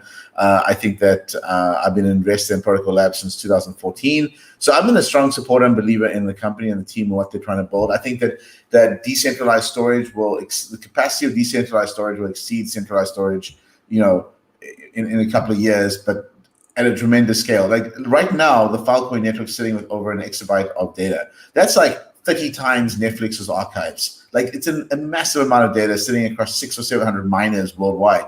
Like you can build way more capacity in a decentralized network than you can having big data centers in certain locations and regions. And then you can also cover the globe and build a faster system. And using IPFS is the real gem behind Filecoin, if you think about it. Like it's a next generation, data transportation layer. Like it's better than HTTP for many reasons. And as IPFS grows, the usage of Filecoin and the usage of storage will grow as well. So I'd say I'm a long-term bullish supporter of Filecoin, and it was a very weird and difficult bet. People like, how did you invest in that in 2014? But it was like, when you sort of come from the context of being early in Bitcoin, you understand some of these networks. Like I actually don't buy or trade a lot of coins, funny enough. I have a very small selection of coins, and my hit rate's exceptionally high on success. So, well, I want to actually dig into it. So, because I know it's true. I used to question it a lot, but I think after I lost a few bets, I had to stop questioning. Your bets today: Bitcoin, Ethereum, Solana, Filecoin. What else? Actually, I'm not a big bet on Ethereum, funny enough. So I'll take that. I'll take that off. I was an early investor in Block One, in the seed investor in Block One, so that did well. Yeah, but since then, I must say what Block One have done with EOS or with the $4 billion that they've raised. I did. So Block One, obviously, I agree, but I think shareholders did well, sadly, and whatever else, and some of us got out because we just, we disagree with the path going forward and the way it was done. But the coin hasn't performed at all. I totally agree. Are they doing anything? They launched Voice. They paid. Shareholder, so I don't know. All right, what else? Come on, 3 more coins, Vinny. 2 or 3 more coins. I gotta go through my list. I don't like talking about my coins. It sounds like I'm shilling. So I literally try. If you look at Twitter, I don't show like coins ever. I don't ever post them. I've made some really great investments in coins. I've had very few and especially my big bets have all been pretty good because I'm conservative on them. But I also don't go out posting buy this coin. I bought some. Like Filecoin, remember I was vocal about Filecoin back in 2014 before we even had ICOs. So if you look at my Twitter feed, I was always like supporting IPFS and Protocol Labs. So that's the only one coin I go on about really. And then Solana for other reasons, right? Solana, I just think that it's more the philosophical debate between layer 1 and layer 2. So, and actually I don't personally, I don't actually hold Solana. I'm a partner in Multicoin and that's it. So like, I'm happy I just don't want to shill stuff. I'm not a shill. Okay, we do have Henny on the line. Henny, do you want to ask Vinny anything? Do you want to put him under the spotlight? Yeah, man. I pretty much just wanted to ask Vinny. How's Vinny first of all? Okay. I just wanted to ask 3 South Africans on a global talk station. You got 3 South Africans right now. Yeah, what do you want to talk about? Yeah, so I'm very interested in gold. And Vinny knows that, and I wanted to know from tying crypto to gold, what is the future for that? Because I think from a store of value, there is value in gold, and it will always be there. And there's a lot of hype around gold at the moment. There's a massive shortage of it, and it also shot up, quite dramatically. So yeah, I was just thinking, what is the future for that? So here's my take on this, and I've been a big sort of I would say a supporter of this idea, which no one really has made happen properly, is that I think we need a gold-backed ERC20 token where you can be guaranteed of the reserves and trusted. Now I know a couple of guys have built these things out to some extent, but nothing is really good. Like the same way, like USDC is a mainstream, stable coin, right? There is eToro have a coin, and there's Paxos. I mean, doesn't Paxos have a gold-backed coin? The Paxos gold coin. But again, like, where is it being traded? Like on Coinbase? No. So like if you can get a gold coin that everyone sort of rallies to and says this is the stable gold coin where the reserves are absolutely guaranteed. I'm sure Paxos does a good job there, but like it hasn't been adopted yet by the exchanges, so it's just hard. If I wanted to buy an ounce of gold, where right now, where would I go buy an ounce of gold from? I buy if you want to buy an actual ounce of gold, I'd go buy a gold ETF, I think. And if not, I get my exposure through the Paxos token. So where would you buy the Paxos token? It's not on the exchanges, right? I'm checking it for you right now as we speak. Paxos Gold is listed on the following exchanges: on Binance, Crypto.com, FTX, Kraken, Gemini, Binance USA. So I mean, Paxos Gold is pretty much there.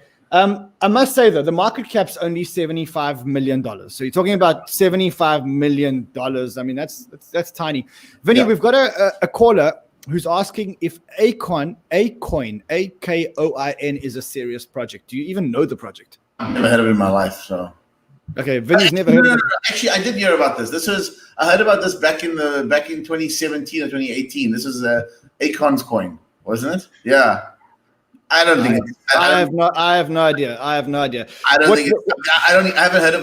about this thing since 2017. So that tells you something. Henny, we are running out of time, so I'm going to let you go. In fact, Henny, you wanted to say something before we go. No, I was just commenting on Akon. He's just building that smart city, so maybe that's where he's going to trade his own coin. Hopefully. Somewhere in West Africa, he's building his massive city. So yeah. Let's see. Maybe it goes. Henny, thanks for calling. Amazing to get 3 South Africans on a call. Vinny, thank you for joining the show.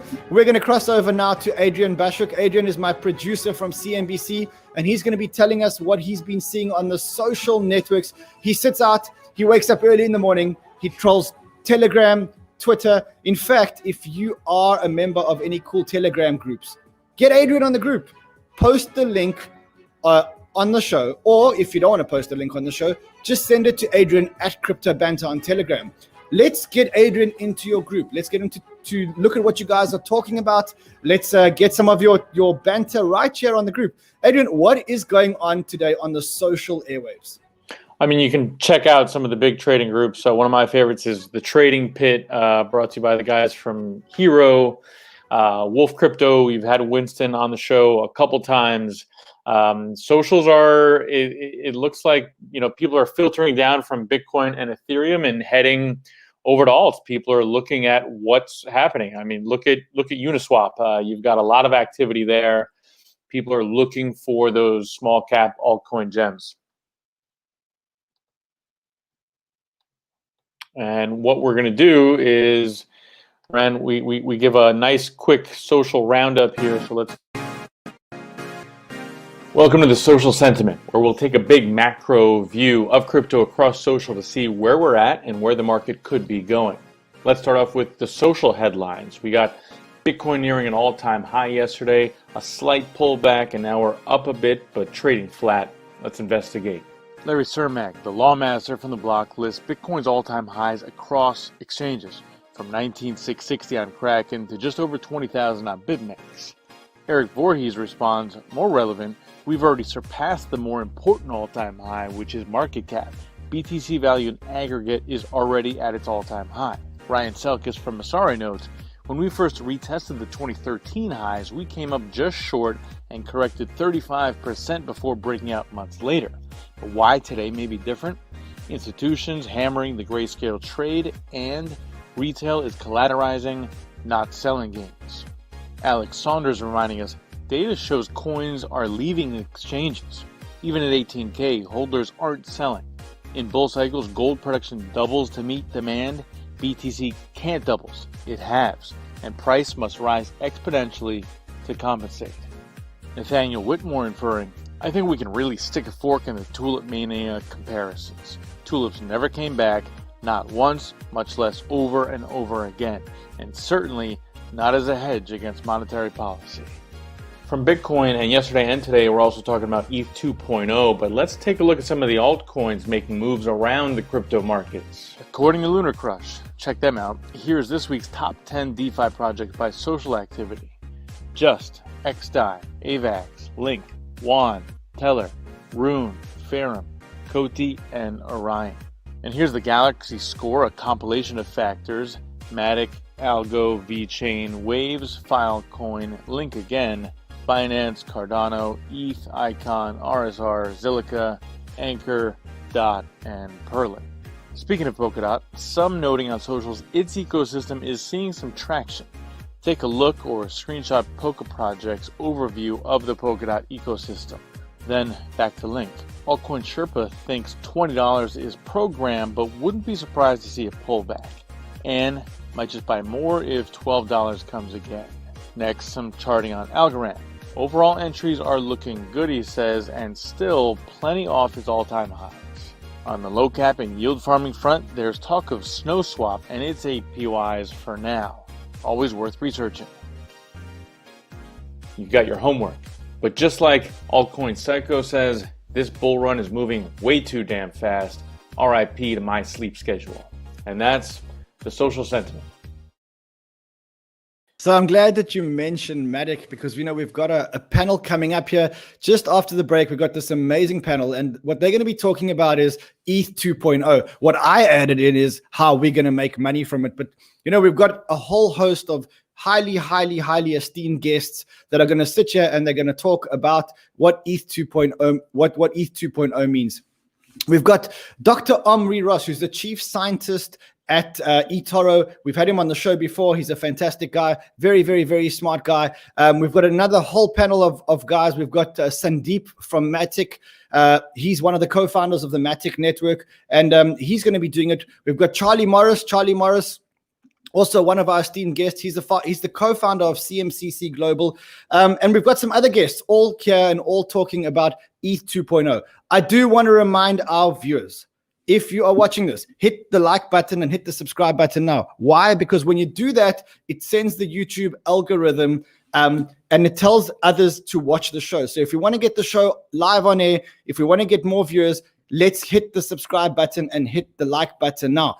Let's cross over to our esteemed panel. We are going to be talking about ETH 2.0. What is ETH 2.0? What is the difference between ETH 1 and ETH 2? When is ETH 2.0 actually going to happen?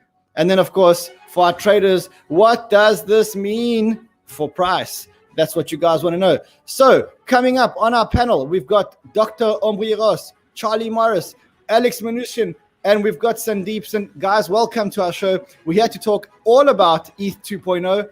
Alex, you're there too. Amazing. We're all on the show. Guys, ETH 2.0. Who wants to take the first question by telling me what the big difference is between ETH 1.0 and ETH 2.0? I could start with that if you guys want. Fantastic, go for it. So really kind of there are two parts to ETH 2.0. The first is it has a thing called sharding, and this is to do with the scalability challenge that Ethereum's been facing. So Ethereum handles about 14 transactions per second today. But you look at something like Solana, which I think Vinny was talking about earlier, they're doing 50,000 transactions per second. And Ethereum's been struggling with gas prices because of this.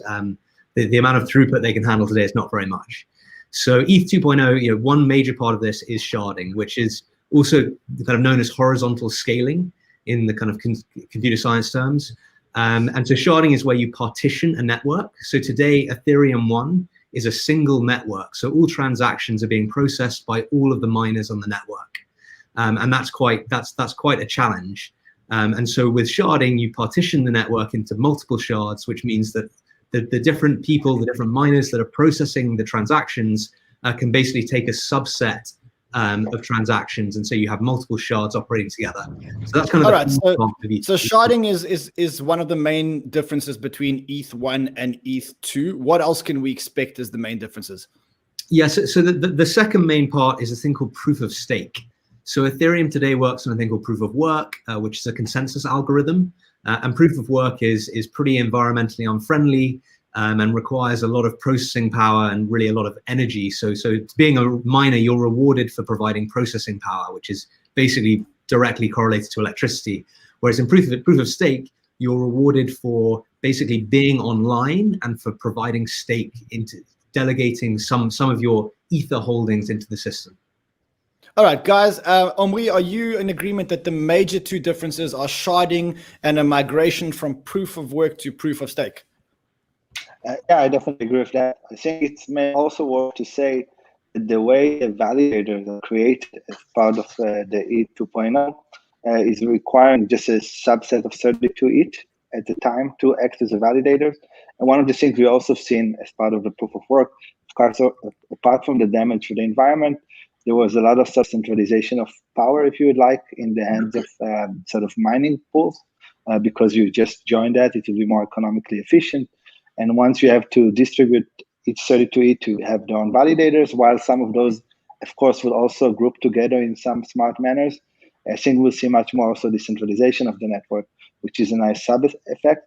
Also to mention, based on the sharding, there would be like a lot of flexibility in the sharding, which is super exciting for developers.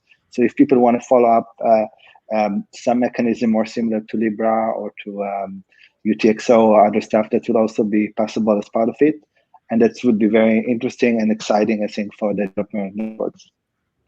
You know, Omri, I love how, as a professor, you know, my professors at university could never explain things, complicated things, as well as you explain them.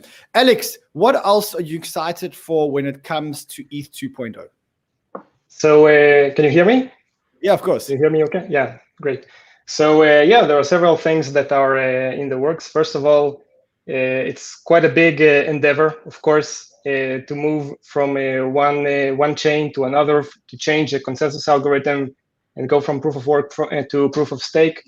But it's kind of also very interesting to see also the implications. But also this is one of the only networks that had this proof of work as a bootstrap to distribute the funds, the tokens. And then the move to proof of stake and use that as the consensus algorithm. I think it's very interesting.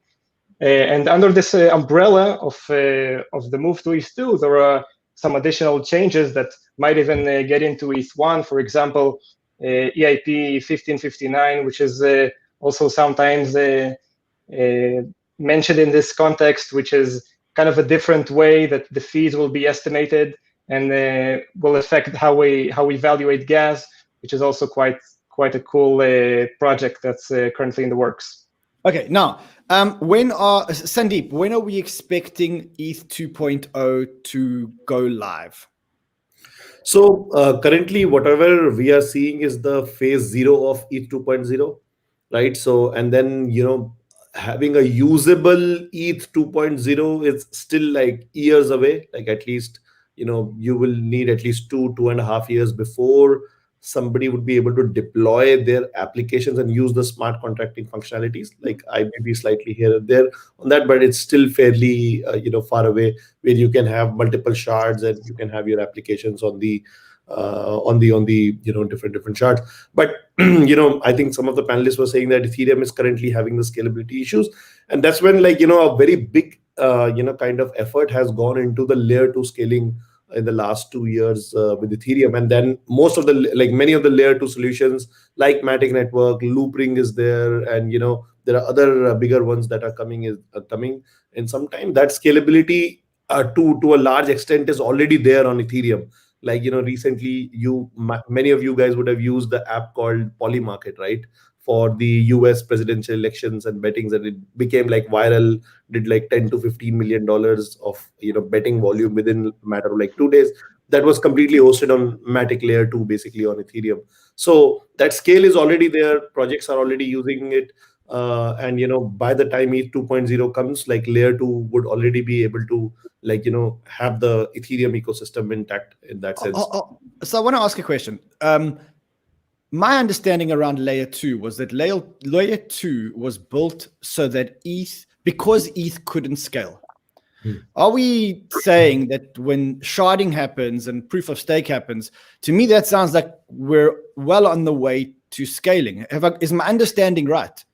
No. So basically, the larger thesis on layer 2 is that even if, let's say, like, first of all, it's like few years away right now, but even when then it comes, like, already Ethereum ecosystem has a huge amount of demand. Like, each, like, we are going to have 64 shards, right? And each shard will be roughly equivalent to what current, like, ETH 1.0 looks like. Maybe, it will have 30 transactions per second, whatever, right?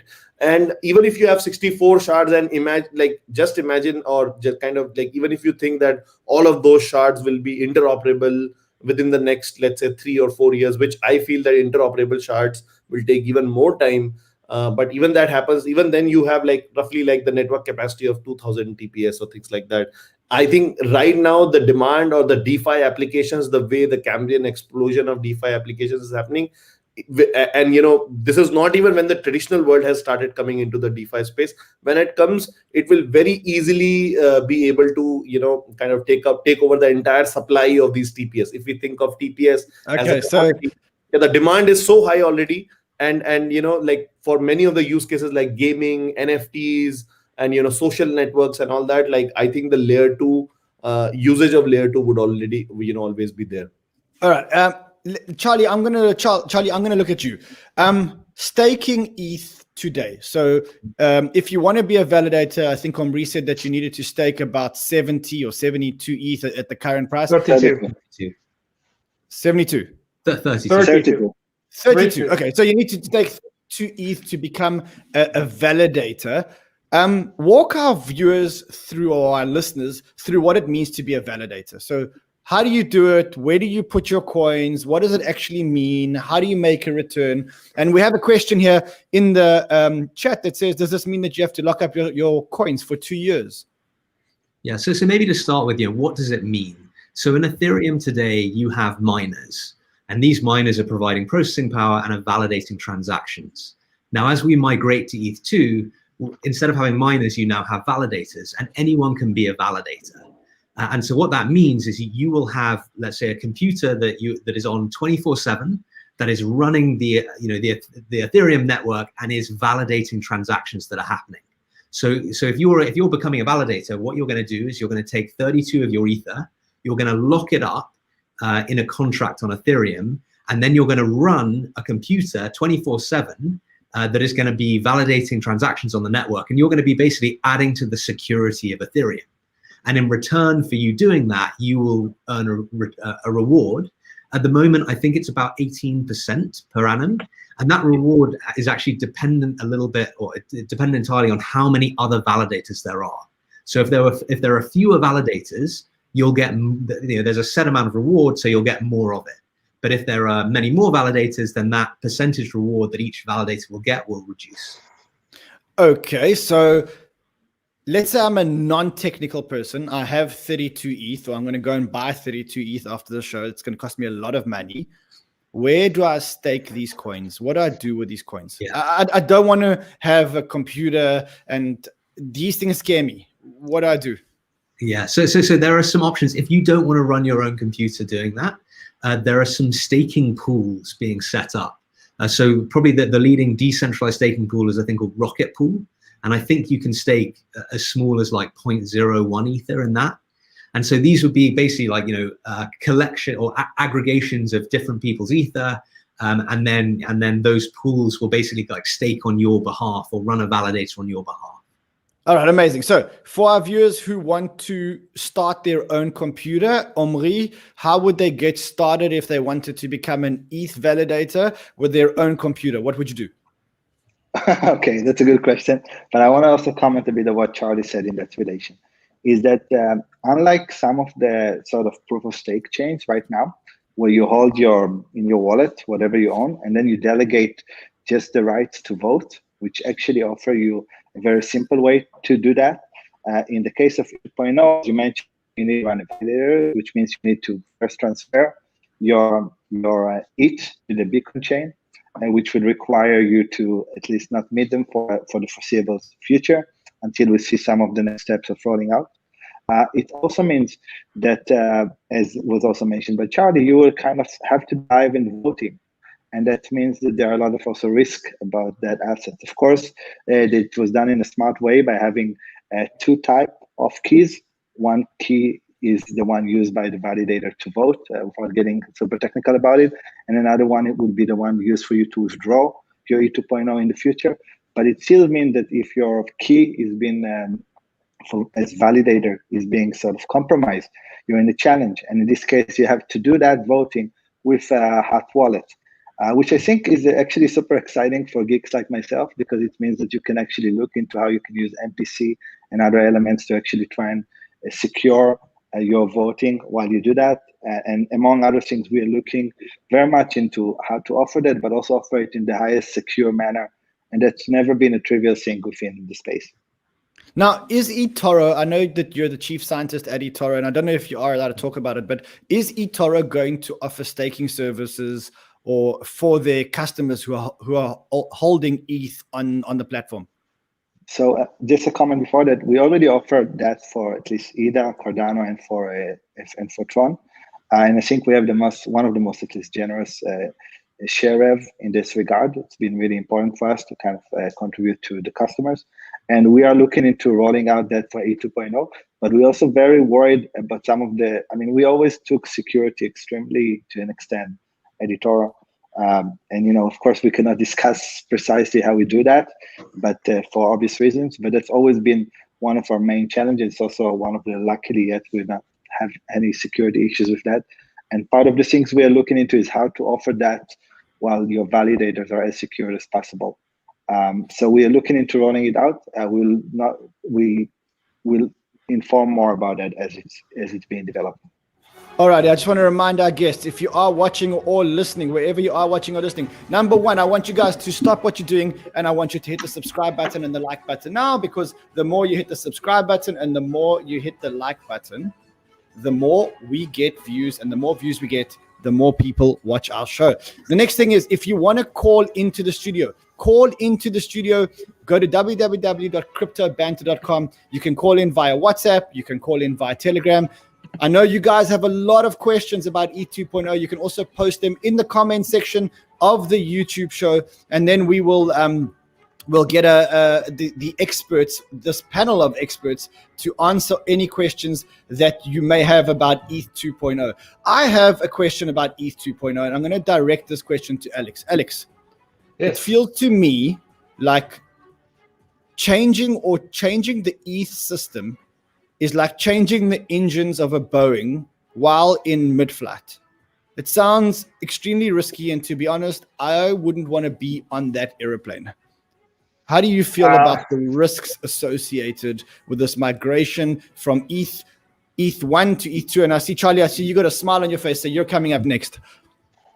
Yeah, so 2 points here that I want to mention. So first of all, yes, I guess the first question that people ask is, okay, Eth 2.0, it's a hot thing. How do I use it? How do I send ETH to Eth 2.0? So as everybody on the panel already mentioned, this is going to be quite a long process. And we are now just at the beginning, and the first block will be December 1st.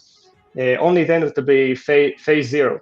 At this stage, the only thing that happens is validation and the move to proof of stake. So you won't be, it's a one-way bridge at the moment. You will be depositing ETH to this contract, and you will see them at the best case in 2 years. So indeed, this is a long-time commitment. Of course, there are many who are willing to take the risk, who are perhaps risking some and hedging their bets in this process. Many Ethereum Foundation, Vitalik, and guys like that. Now, you are earning interest, which is very cool. Earning ETH and quite a 18% interest. So like Charlie said, it depends on the number of validators. Now we have already passed. There is a sloping chart of the more ETH is deposited and the more validators there are, the less is the interest. So we're already not getting the highest if indeed everybody is going to be online at the moment of the Genesis block. it was I think 20% the most, but the more and more ETH is added and more validators are added, it's going slightly down towards the 10%, which is still very high. And regarding your comment that is changing the engine, so indeed you should think about it. Running a validator itself is also a risky business. You can be slashed for not being online, or you can be slashed for double signing if there is a bug in your client or anything like that, and it can be either a small or a significant loss for you. So you should think about it and maybe let it mature and see how it goes. And the second point is it is a major effort by the entire Ethereum community, and everybody has their best interest in making it work. So although it is indeed quite risky, but there are lots of people on board, the brightest minds who are working their hardest to make this work out, make this thing work out. So in this sense, there are reasons to be optimistic. Okay, Charlie, I see that you were smiling. Would you like to be on that aeroplane? Well, Ran, I was smiling at your analogy, the idea of changing an engine of a moving aeroplane. I think maybe the analogy is not quite right, because ETH 2.0 is actually being built as like a separate blockchain. So maybe as a different analogy, it would be more like, you know, building a bigger aeroplane on the ground, getting that up and flying, and then at some point you land your little ETH1 aeroplane inside that other aeroplane. And so we've got Jay, and I think he's thinking the way I'm thinking, because he says one hiccup on Ethereum 2.0 migration brings down the entire DeFi and NFT space. Does that mean that on the 1st of December, or just before the 1st of December, I've got to withdraw all my DeFi, everything that's staked, just in case something happens? Sandeep? No, nothing. Like, that's exactly why I said that, you know, this is the phase 0 of Ethereum, and, you know, there's definitely a lot of optimism.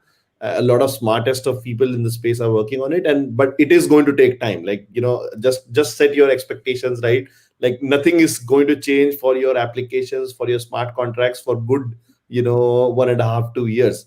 And then when the ETH 2.0 comes, like, most likely as you know, Charlie gave the analogy, the ETH 1.0 shard might be added as one of the shards into it. So you don't have to do all of this stuff, most likely. But again, like, you know, things change, because this is like such a massive like migration, like a $30 billion or $35 billion, you know, hosting platform being merged into something else. So, you know, only God knows what exactly, you know, will happen in the due course. But you will not need to change anything in your DeFi, NFT, or any other applications for fairly good amount of time. Don't worry. All right. Now, I would like to add to that, if possible. Omri, please, I'd love to hear your views. No, I'm sorry to interrupt, but I actually feel like I think really the Ethereum Foundation has really done fantastic work with the way it was planned. I think it's just worth, at least in my opinion, to mention it. Again, the analogy is more like there is a new airplane in the build where you voluntarily can decide to move your asset to it voluntarily, right? And there will be a later migration plan as the airplane is going down and down and down and relax to the ground as other things take over and been tested live for a while. And I think it's actually been done in a very smart manner. I think I just felt like I really want to mention it. I mean, this is what I want to hear about. There are, of course, risks in running such a big project. And of course, Ethereum cannot be stopped. This is what's beautiful about our space, that this, you know, smart contracts and elements are like really exciting, and the way they work, and it's really mind-blowing. It's why I'm in this space. And I think that they really thought through how to build it in a way. And I think even the way that in the beginning, more, let's call it, people that are either more believing in the concept or for other reason willing to make the transfer faster, is also a smart way to do it. And they build it over a long period. The foundation was often criticizing for how long it takes to take it out, but they have managed to get it 2020.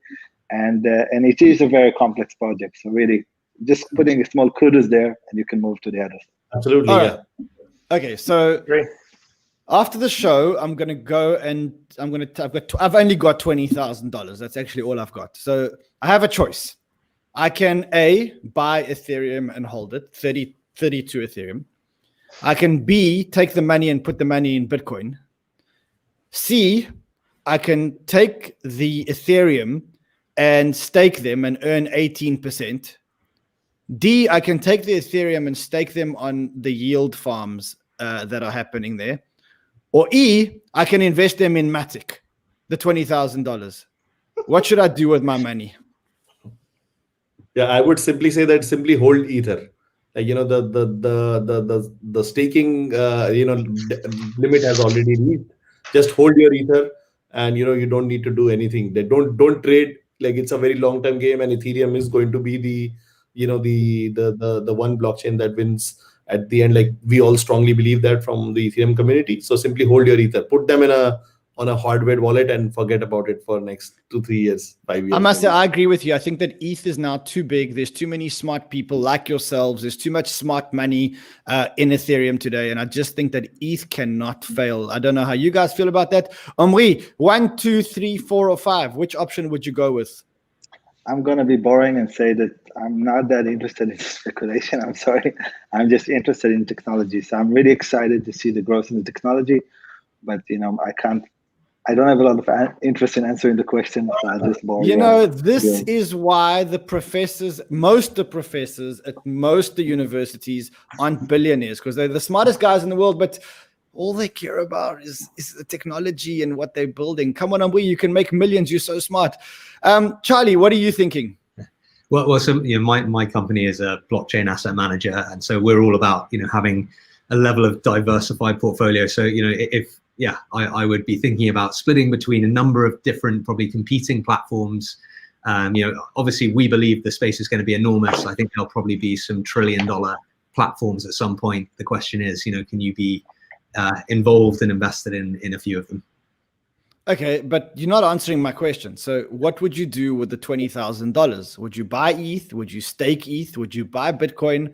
Would you farm, or would you buy shitcoin? Sorry, not shitcoin, Matic. I would.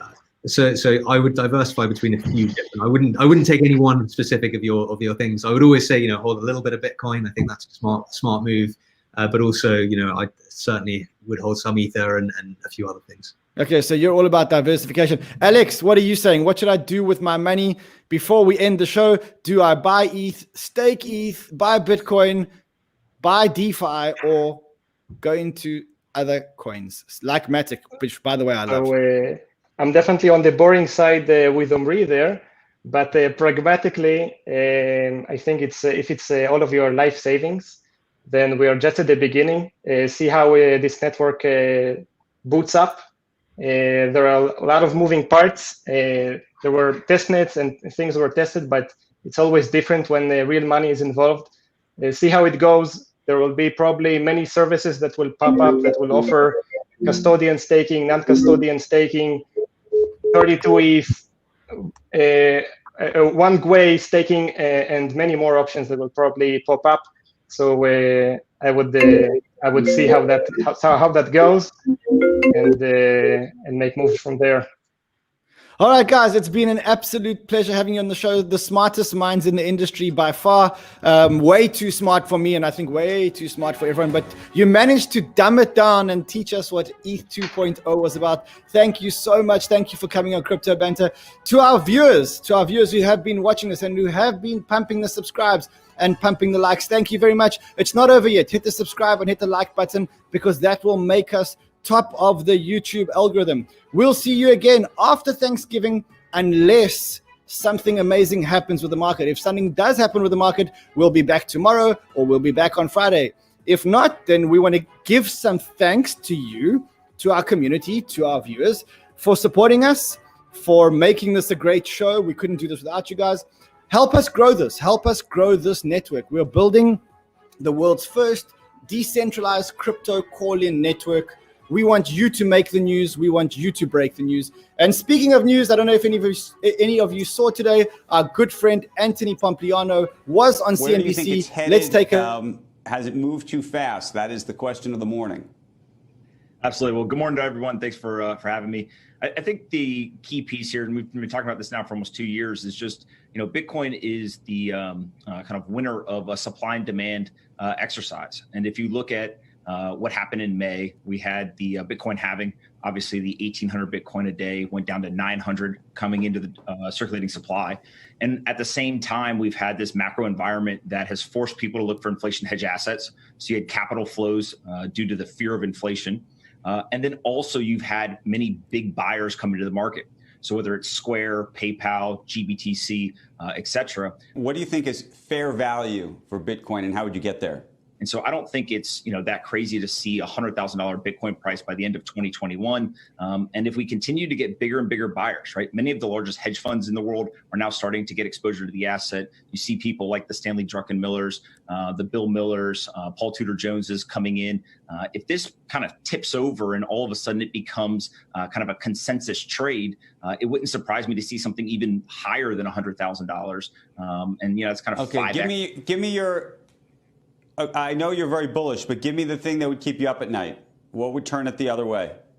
Yeah, I always talk about the first thing is a self-inflicted wound, right? If there's a bug introduced into the code or something like that. The second thing would be some sort of geopolitical risk where we saw really, really aggressive, coordinated kind of action by multiple nation states. But again, I think that those things are very low probability of occurring. So it doesn't really kind of seem like that's going to happen in the short term. Crypto Banter is a social podcast